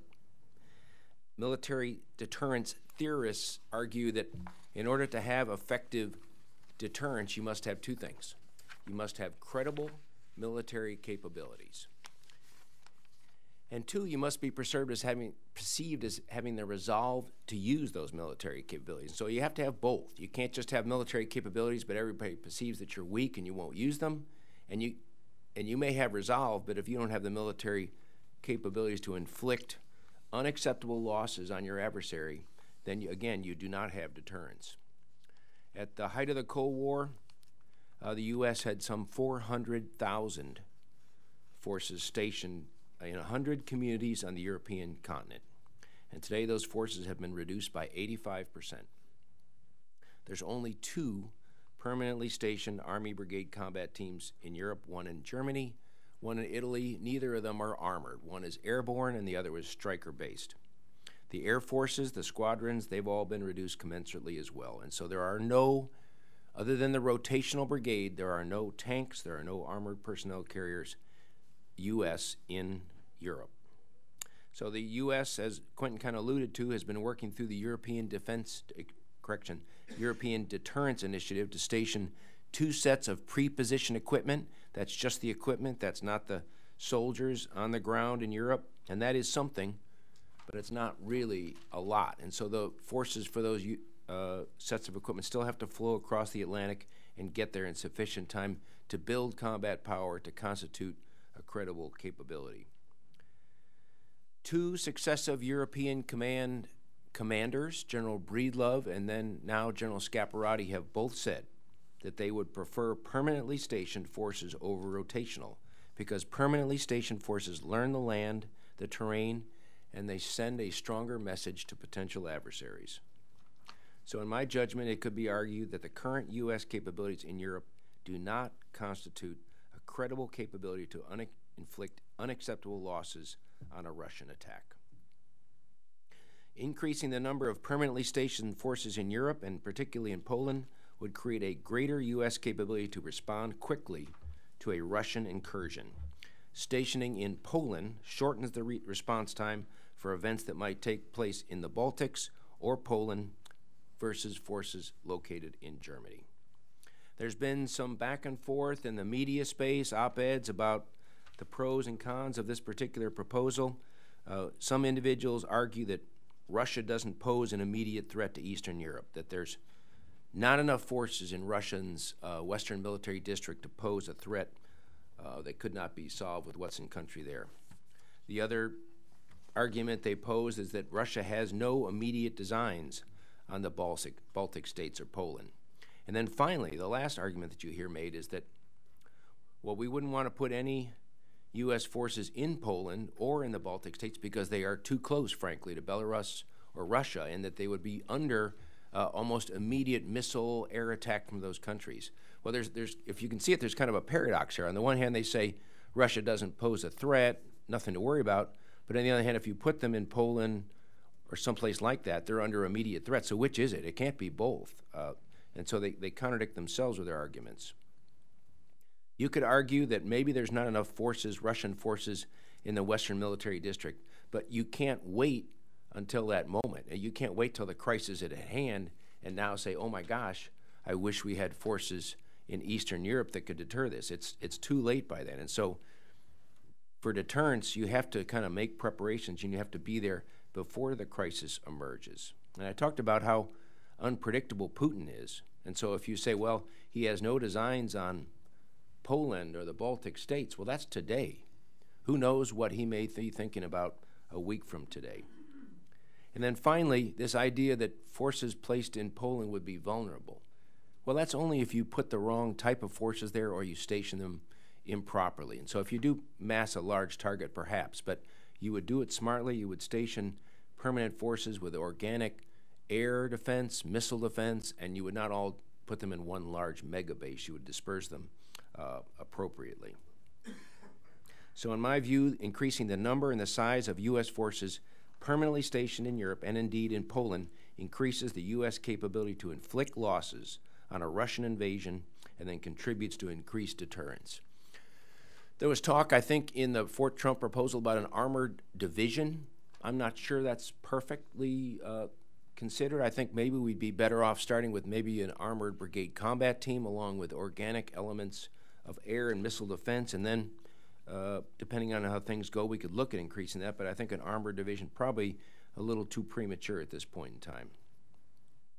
And then I talked about deterrence. It's a mixture of capability and resolve.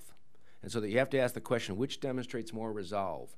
Rotational forces that might be called forward, units that might fall in on pre-positioned equipment, or U.S. forces permanently stationed in a country. And I think you can't come up with any other conclusion that permanently U.S. stationed forces, there is no better way to demonstrate U.S. resolve to defend a particular area than permanently stationed forces. Just look at Germany, just look at South Korea. No one questions U.S. resolve to defend those particular areas. There is a lot of support for these ideas in the National Defense Strategy. One of the 3 lines of effort in Secretary Mattis's National Defense Strategy calls on to increase the strength of alliances and build on partnerships. This would fall right neatly within that goal.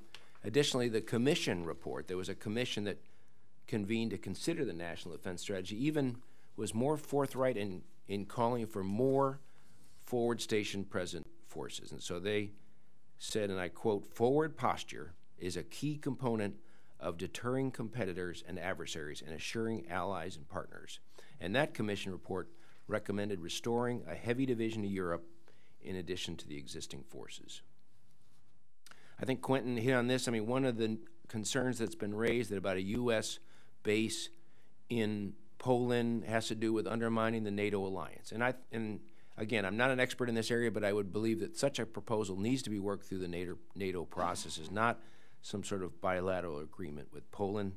I think that's the basis of many of the concerns about this idea of more of U.S. forces stationed in Poland is the fact that they worry it's bilateral and it should be worked through NATO processes.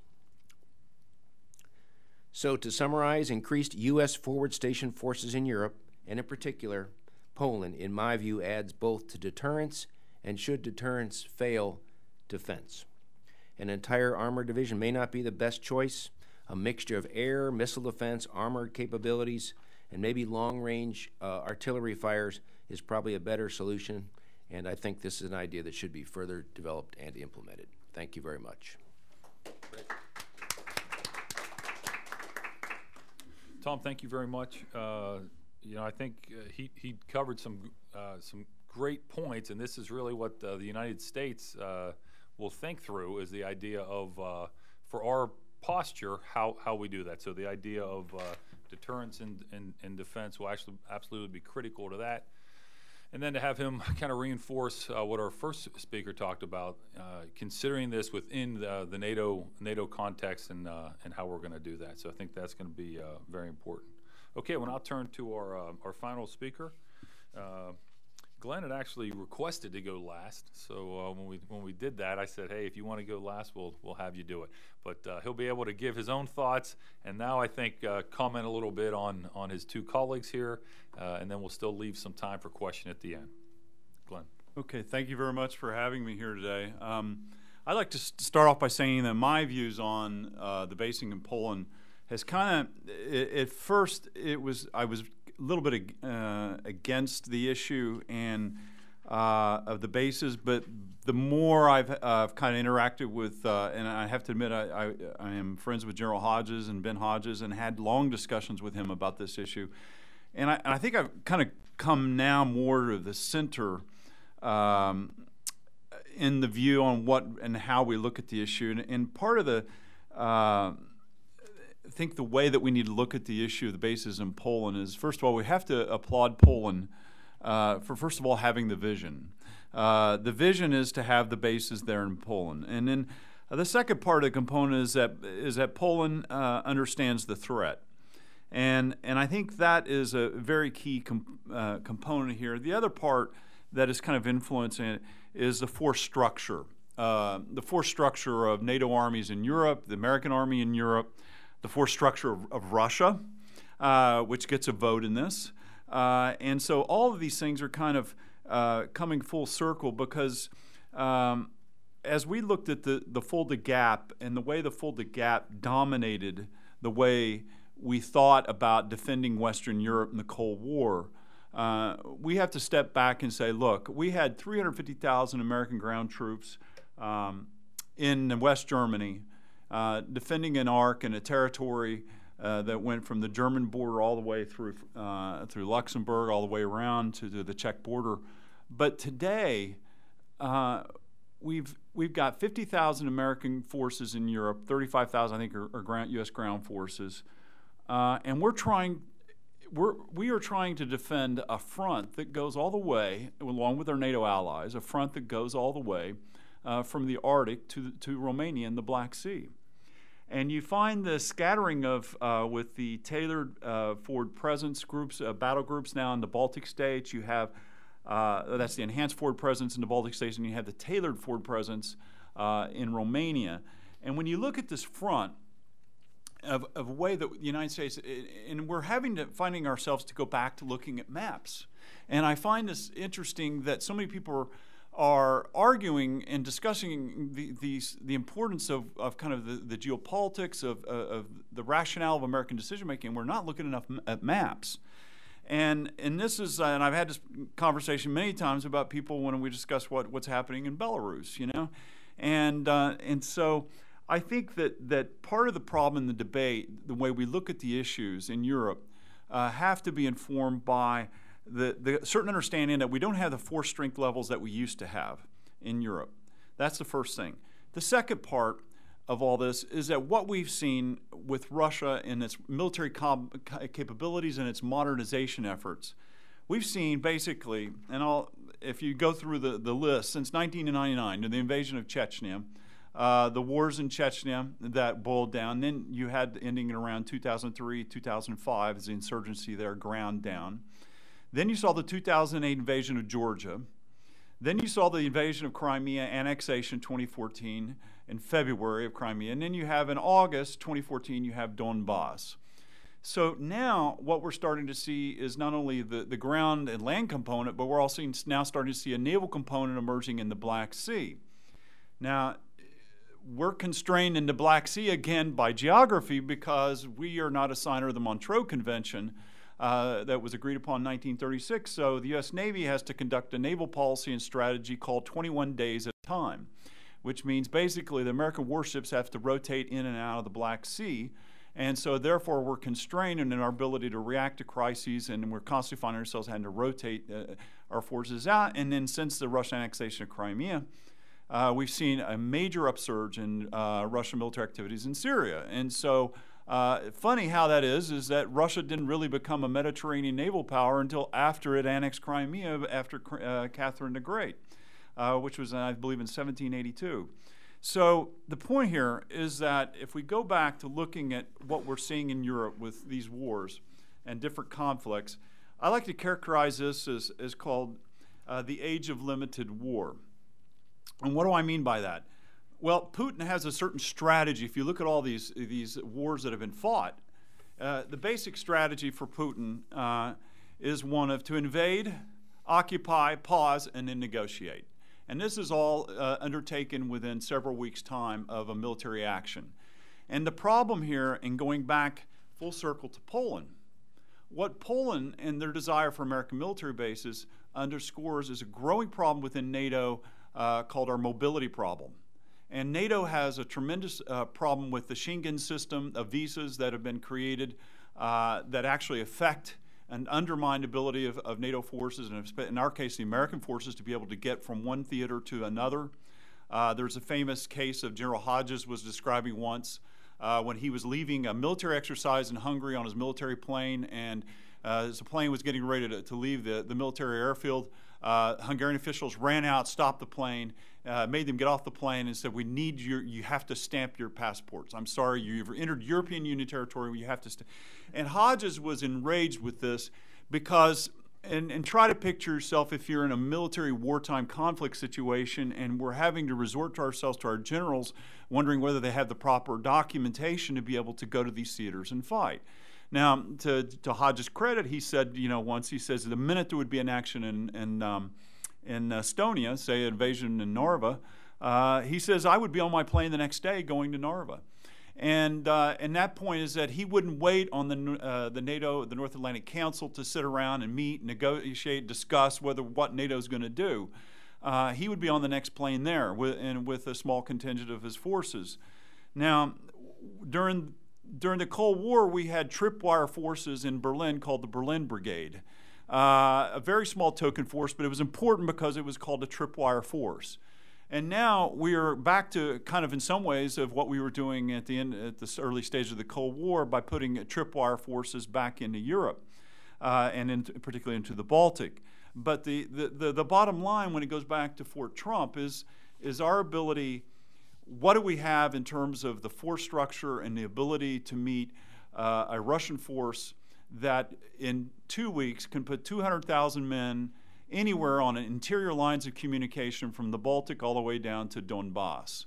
Now, this is strategically really important because they're using their interior lines of communication and transportation by railroad to be able to put a lot of men in a lot of places along a very large axis. And NATO is very constrained in what it can do. We are constrained in what we can do. And as we go back and think about our own force structure, we're thinking about mobility. Now, when you go back and you look at Poland, there's a lot of arguments to be made that the Poles are correct in what they're arguing. Because first of all, the center of gravity of NATO is shifting. Germany, yes, Germany has the best transportation network in Europe. Germany has been long the transportation hub for NATO. It's been the basis of Ramstein Air Base. But now that the equation is changing because of this mobility issue. Now, it gets further worse when if you ever talk to General Hodges about the problem with train cars in Germany. The problem, there was a famous article, it was an article written several months ago about an American brigade, tank brigade that went to Georgia to participate in their National Day parade with M1s going down the streets of Tbilisi. But they had to transport those tanks back to Bulgaria, and they had to sit in Bulgaria for over a month because they didn't have enough train cars from Germany to apportion there for NATO and for the U.S. forces to get that tank brigade back to Germany. So this is a problem that they've had with mobility and getting the train cars and trying to determine what allocation they can get.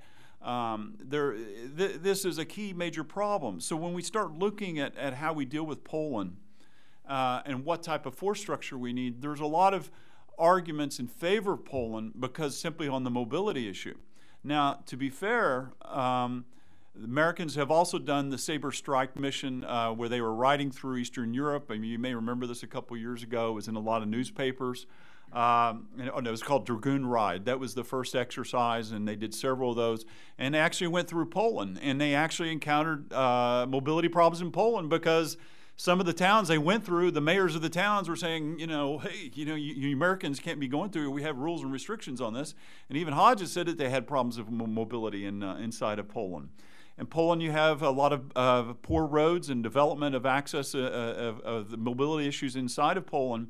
But I'm a huge believer in I went to the Kevin Costner School of if you build it, they will come. And I think that the idea behind the base is best served when you start talking about a base, what type of structure they decide upon can be implemented and used in a way where Poland will develop its transportation infrastructure. And any offer to build a $2 billion base will come with guarantees to improve that infrastructure for American mobility. And it is closer to what they call the Suwalki Gap, or the Suwalki Corridor, if you want to call it that. So our ability to get access to things is very critical. So when we talk about the future of American bases in Poland, we have to understand that the basing structure will be very important for the U.S. interests and how we deal with it. Now, I had a conversation that further tilted my position toward that of Poland recently when I was at a conference in Lviv, Ukraine. And that came from a member of a German conservative party who was arguing, when I was asked, I said, well, what do you're a German conservative, what do you think about U.S. bases in Poland? And I said, well, that undermined the relationship with Germany. And he said, no, because Germany can't figure out what type of defense strategy it wants. And he says, and he believed that the Americans went forward with the base and the structure in Poland, that it wouldn't have any impact because Germany's so disunited and disorganized about what it wants to do. In a case in point, I told the statistic the other night to the Polish ambassador, who was quite surprised by this, but there's more German Leopard 2 tanks in the Polish army than there are in the German army. And I would wager to bet that in the German army, only 95 of its Leopard 2 tanks are combat ready. And so this level of combat readiness of the German army is an issue. They tried to do new naval exercises recently with NATO, and the Germans had trouble putting any ships to sea. So this is there's a readiness problem within NATO that is trying to be corrected by General Mattis, who came up with the concept of what they call the 430s. The 430s was his effort to have a readiness structure in NATO by 2020 that would have 30 land battalions, 30 aircraft squadrons, and 30 warships would be capable and combat ready to go into action in 30 days. Now, what would be the combat capabilities of the French army and the German army to be able to deploy for deployment? And the view is that each country would be able to have a heavy brigade of 3 battalions ready in a month. So that is the kind of common view. And if you look at the structure, what we have going on in Europe, and what we need now, and what the 350,000 American troops in Germany typified, is what we're lacking today. And when we're trying to deal with the master of limited warfare, that we have someone in Europe that we haven't seen since Bismarck, someone who's ready to redefine state borders in any instance, and in 2 weeks ago attacked Ukrainian naval ships after they had given they had warned the Russians, they had informed them that they were leaving port and they were conducting a mission through the Black Sea, and despite all that they were attacked. And despite all that they fired at them, and now they have 27 Ukrainian sailors sitting in Lefortovsk prison in Moscow. And then that, for you who don't know Lefortovsk prison, that's the home of the KGB. And that's very highly symbolic. So when you're trying to deal with an opponent in Europe who is redefining state borders and able to use willingness of military force in an instant, it requires us to kind of go back and redefine and think about how we deploy our forces and what type of structures we want. Because I can guarantee you, we have not heard but just a bare murmur from NATO about what happened to Ukraine and what happened to its warships. So I'm kind of, in my own mind, questioning the ability of NATO and how we'll respond to future conflicts. And then if we have a base structure in Poland, I think that'll go a long ways in helping to correct our mobility problems. But the Poles like to talk about the strategic concept of the 3 Cs initiative. This is highly critical because the center, the center of gravity of NATO is should move to Poland and should be in Poland. But it shouldn't be just limited to Poland. Poland and Romania are tied at the hip. Both countries are strategically important for one thing that the Poles have called throughout their history, called the Baltic-Pontic axis. And the Baltic-Pontic axis connects the Baltic Sea with the Black Sea. And if you're looking at, and I like to use the American football terms of a spread offense, but if Putin's running a spread offense and he's facing a defensive structure that goes all the way from the Arctic, Baltic, all the way down to the Black Sea, and there's no 350-pound nose guard stopping him. And that's our problem, that we don't have that 350-pound nose guard in NATO blocking Russian efforts to go either way on the flanks, because we are very limited. And I think that the U.S. basing structure in Poland would go a long ways to helping correct that, because it would help us if we combine it with railroad improvements and transportation, and if we connect Romania with ability to go inside that axis and go up and down between the Baltic and the Black Sea and improve our mobility, we'll be able to counter the Russians easily. But until we have the vision and the strategy and the infrastructure in place, it's going to be greatly difficult, because Putin has been planning and making these changes for the past, ever since he came into power. And this is the great advantage. The Russians are way ahead of us, and we're way behind. They're way behind in building the Rail Baltica project, which would connect Poland with Estonia with a direct rail connection. And they're already connected the railway up to Kaunas in Lithuania. But we still have mobility problems and getting our forces to the theater. And that's my concern. And some people have said, now in my debates with Hodges, he came back and said, well, we don't have the force structure. Where are we going to get these forces that the Poles want us to put in there? And I thought until recently he had a good argument. But then I noticed in the defense authorization language that they included money for the redeployment of a U.S. air defense brigade to Germany. Now that was significant because that was about, I forget what the size of it is, but the point is that Congress apportioned the money. And if Congress apportions the money, then they will offset the limitations in some of the force structure, and the U.S. Army will go out and recruit more people and to try to fill those positions. So I think in fairness to the debate, and the debate is what we should have on this, is that the force structure will, I think, over time come, and that we need to think more about the military readiness of forces. And already now they say, and I had that Latvian friend pointed this out. He said, do you know who has the second largest air force in Europe? And I said, no. He says, it's Poland. They've got more F-16s in their air force than any air force in Europe. So, and so that's, I think that this is, the more we need to look at the issue, I think these issues and the factors of structure, vision, and geography need to matter in how we discuss and have this debate. So thank you for this time to speak, and hopefully create a chance to have a little bit of a debate and discussion. Great. Okay, Glenn, thank you very much. So we're only down to a few minutes, but since we started a few minutes late, I'll see if we can just go over a few minutes so we can try to take at least 4 or 5 questions. So we'll begin. Mr. Ambassador? If I may just say a few words? Yeah, please. So,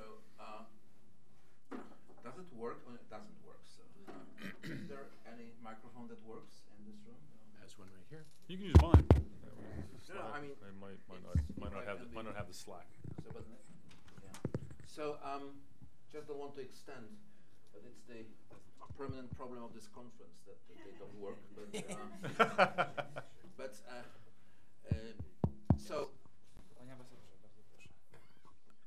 works. So let me just say a few words.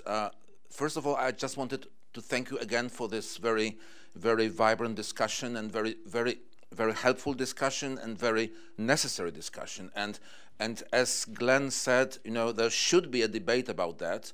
Of course, there is a political perspective and experts' perspective and military perspective. From the political perspective, it was really great that President of Poland, when he was in the White House, just was very outspoken about this, and this phrase, Fort Trump, was used at that time.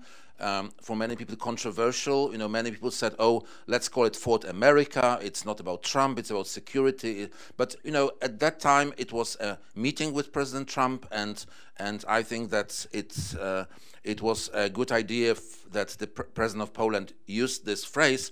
Although you know, now the devil is in details, and I think when I read Mr. Lopinot's report, published by CSIS about that, and very helpful and very insightful and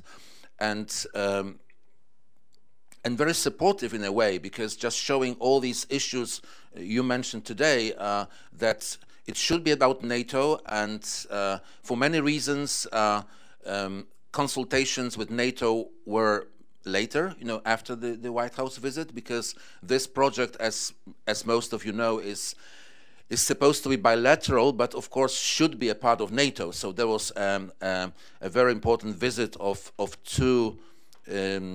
three Polish ministers to the NATO headquarters, the Minister of Foreign Affairs, the Minister of Defense, and the head of the Polish National Security Council, and they discussed this issue. They provided a very interesting document, which we shared also with the American side. And because there should be, this is a very, very delicate discussion, and I think that I was a part of the meeting of Secretary Mattis and Polish Minister of Defense, and I think that the American offer, which is a beginning of negotiations, is very, very generous and very interesting, and I think including all these issues you've already mentioned. So when someone thinks about building a fort, it's not this kind of idea. It's much more complicated, and I think that it of course should be a part of the European defense system, the global defense system. And I think that many people, especially in Poland, who discuss this issue, don't take into account the problems mentioned by Mr. Lopinot. I mean, especially the global involvement of the United States, that it's not only about NATO countries, it's not only about Europe, it's also at Asia, especially about Asia, and we sometimes forget about Asia and Asian involvement when we discuss Fort Trump or this idea. So I think that next week there will be meetings in Washington, Warsaw, just kind of technical meetings about this, and so this is work in progress, and it will take time, and it's not like what the Polish side offered, what Secretary Mattis offered. It's just a beginning of a long discussion, and there are some people disappointed, and they shouldn't be disappointed, because of course now both sides should find a way to implement what is now called enhanced American military presence in Poland. There was an article co-written by Ambassador Mosberg and myself, published in The Hill on November the 13th, especially on this very day when there was a meeting in the Pentagon, and there is a passage there about enhanced American military presence, something like the United States Congress and the Pentagon are working on the idea of enhanced American military presence in Poland. And as you can imagine, this passage was approved by some external readers before publishing. So I mean, there is, this is a very strong idea. This is, I mean, this is not the only publication which supports this idea, but this was a message. It was supposed to be a message. So there is a message about enhancing American presence, but of course, it's much more complicated than some people imagine. And I'm very grateful for this discussion, because this discussion is this panel has been a very important part of this discussion.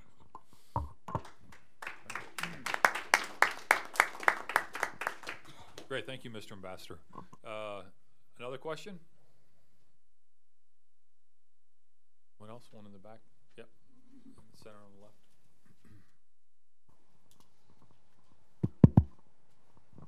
Thank you very much. Mike Jajits, George Mason University. My question has to do with the political viability of this idea. And there are two issues that are of paramount concern for President Trump. One is the 2% threshold for NATO defense spending. As I recall, there's only 5 countries in NATO that meet that threshold. I don't remember whether Poland's one of them. So could you tell me about that? Okay, so that should factor in favorably. The second one is, second concern is that Iranian nuclear capability, and most recently testing of ballistic missiles. So what's the status, I just am hazy, on the anti-ballistic missile defense in Poland? Is that a factor in this?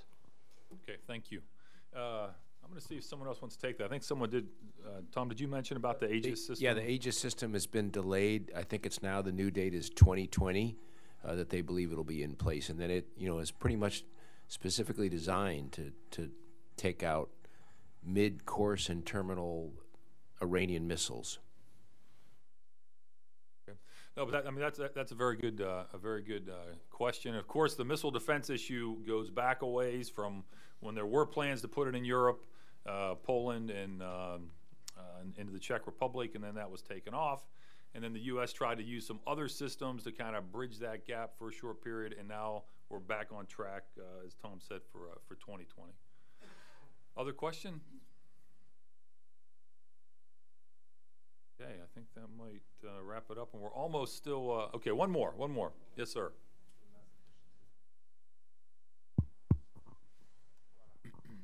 So, I mean, it's no question, if you think of Reforger and the way we were all positioned during the Soviet era compared to today, the force-to-space ratios are completely different.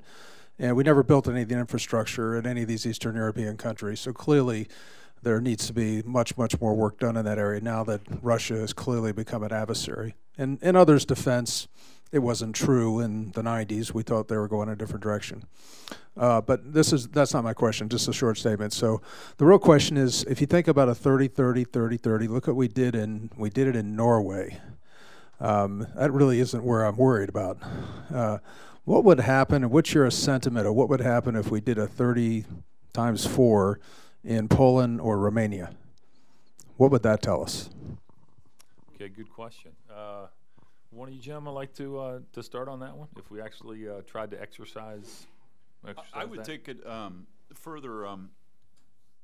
That I think that's Mattis is concerned about one thing, and that's lethality.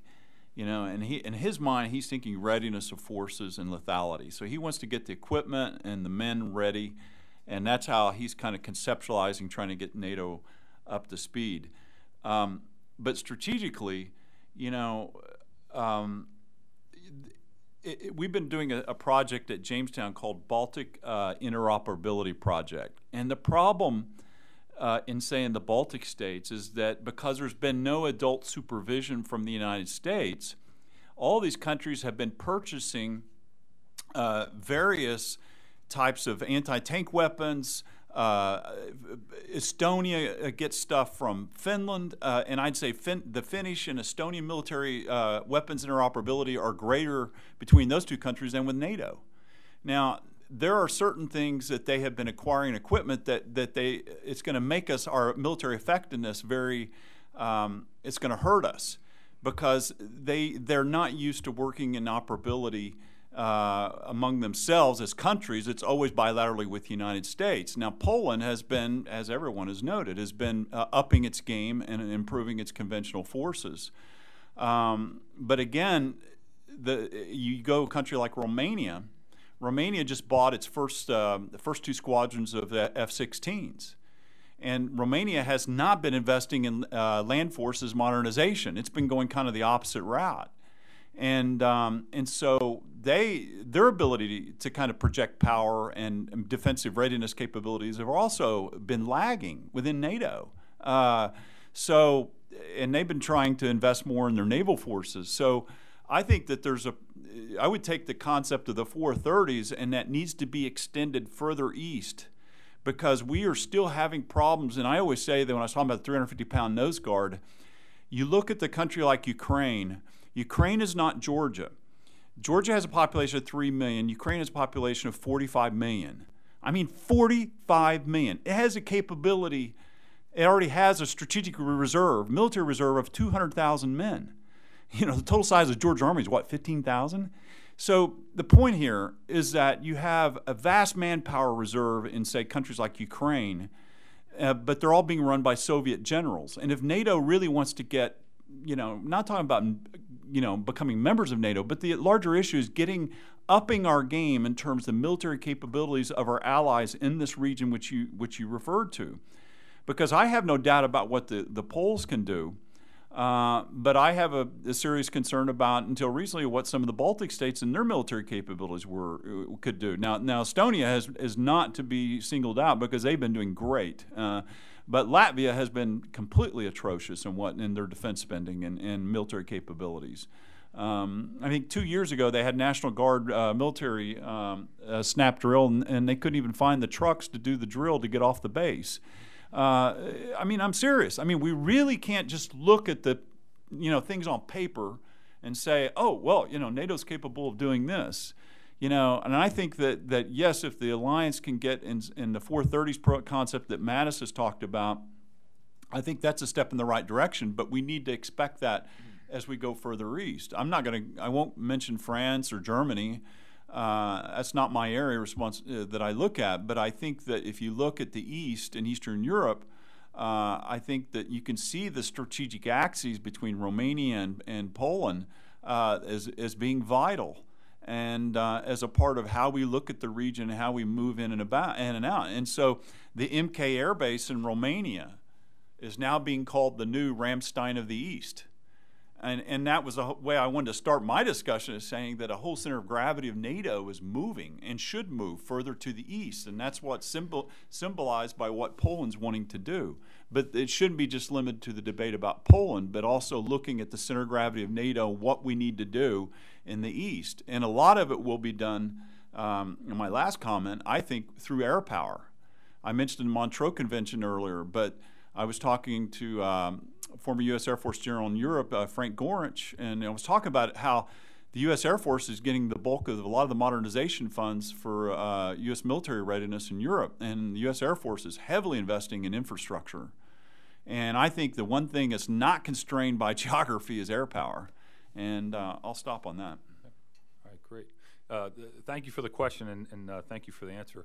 So if no more questions, I'll kind of wrap this up. And I think one of the things that Glenn was just saying, that's how Poland's positioned itself to really be able to make this offer to us and have it be seriously requested, is that Poland has proved that they are a good NATO ally. So they have undertaken their own strategic defense review on how they need to modernize their forces and are taking steps to do that. The earlier panel talking about economics talked about the very large defense purchase that they're making. But also, you know, they have really been a focus, as Glenn said again, the center of gravity moving east. Poland's been a focus with the United States on these Sabre strike exercises, on NATO, enhanced forward presence. And so Poland has really shown themselves. And even more broadly, you know, the Poles were with us with the United States and NATO early on in Iraq, early on in Afghanistan. They're still with us in Afghanistan.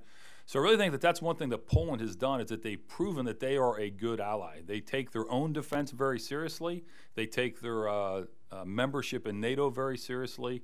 And that's why the United States is willing to work with them.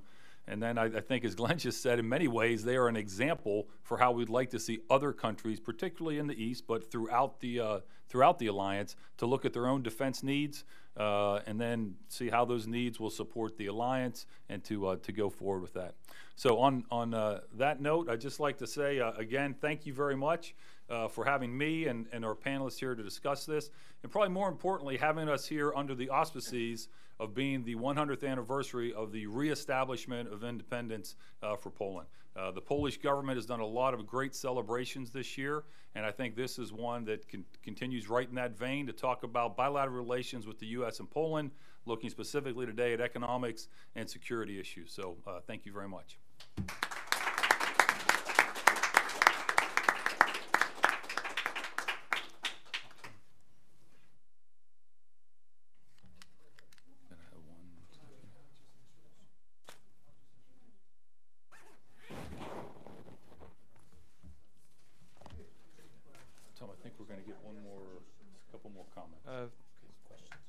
Thank you very much, everybody. We would like to welcome Professor Julian Kulski and Abi Moffat, who are the reason for which we, the Polish students, are here, and we are extremely thankful for them for making this this exchange possible. Thank you for the panelists for this extremely interesting conversation. And as the ambassador mentioned, we don't always get the, let's say, Polish, although you are not Polish, but you have a vision of how Poland should be connected to the NATO alliance, and that we Poles are committed for our own defense, and we're willing to partner with America. I think it's very important. Let me introduce warmly first Professor Julian Kulski, World War II veteran, our mentor. Professor, the floor is yours.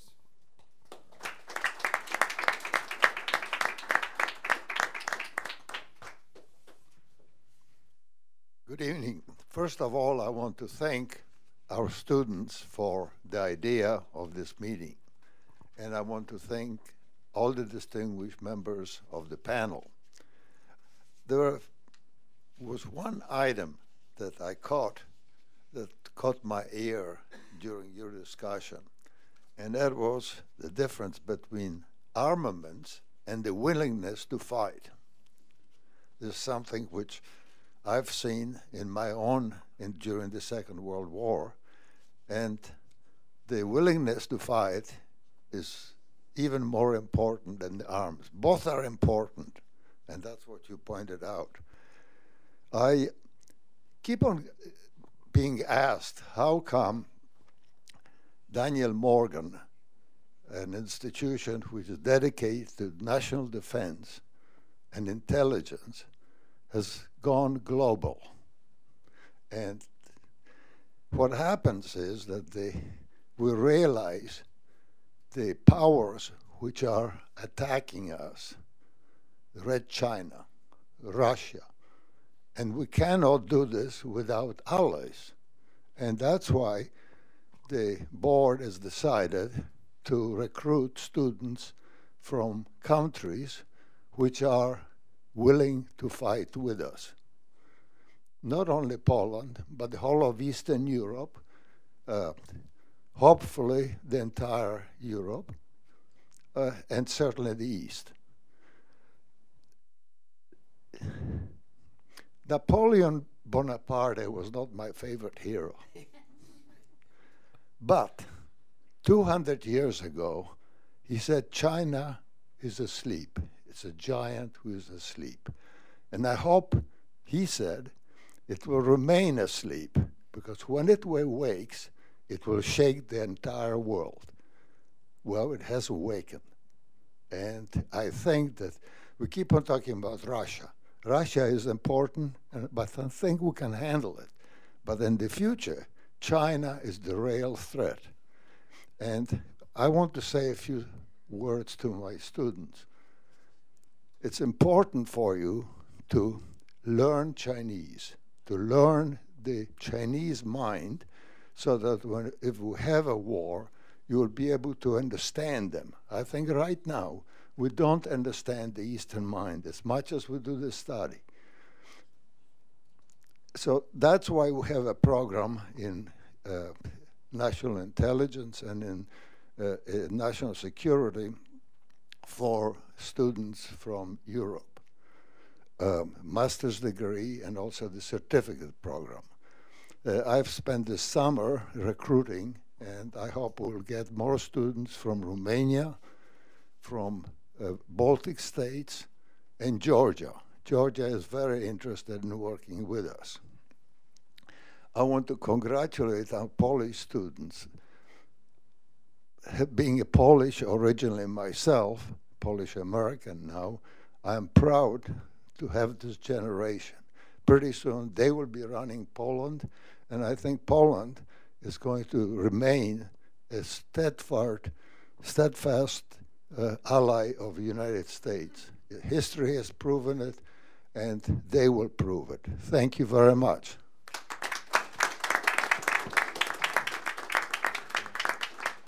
And now let me introduce Abi Moffat.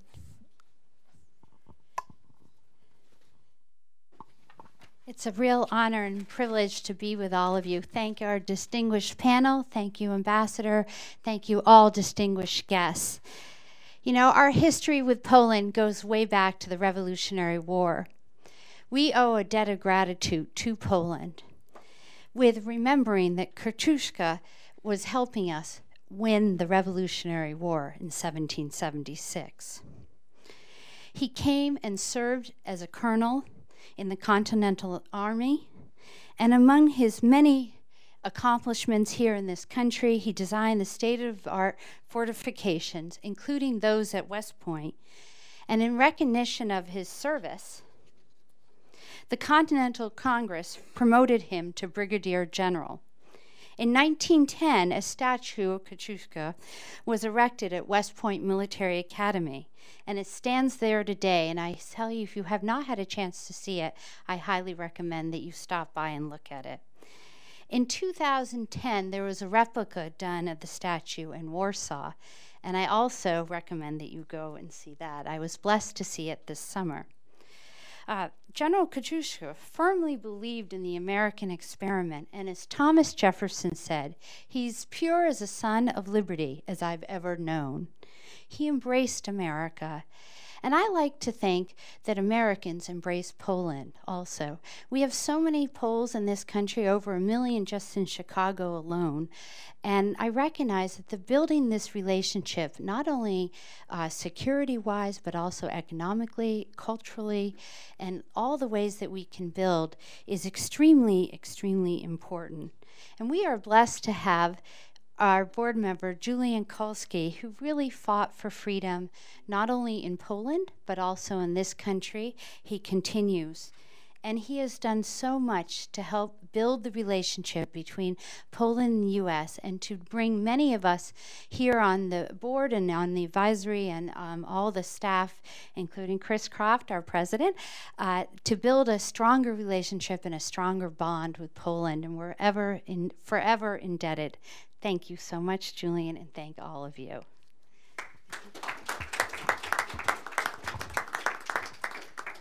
My Secret Service just told me that Ambassador Wilczek wanted to say something.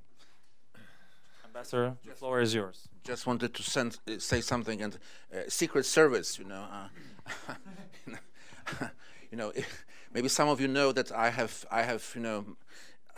our intelligence agency tie, but it's, it was given to me by a head of our intelligence when I saw him, a few months ago in Warsaw, but it's just a joke. But it's a real intelligence.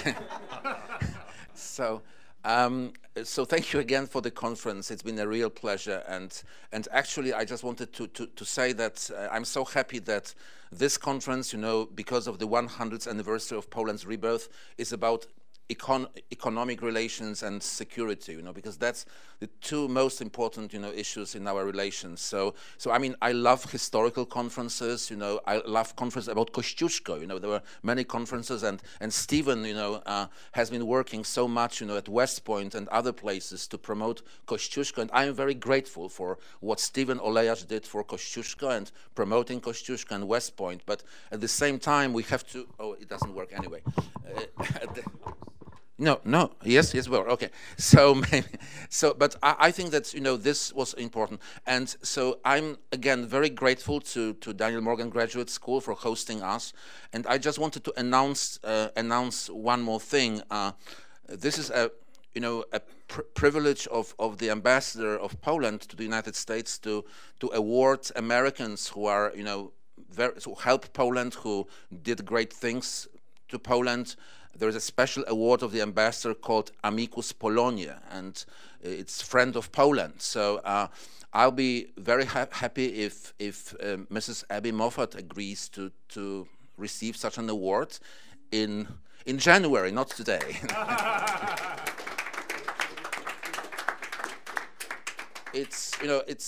I like such an award that I can decide, who can get it. So, and announce it. So I think that, I'll be, very privileged to offer this award to you, because, what you have done for Polish students at Daniel Morgan and for the school and for strengthening Polish-American relations has been really great. So, but I know that's just the beginning. So thank you very much.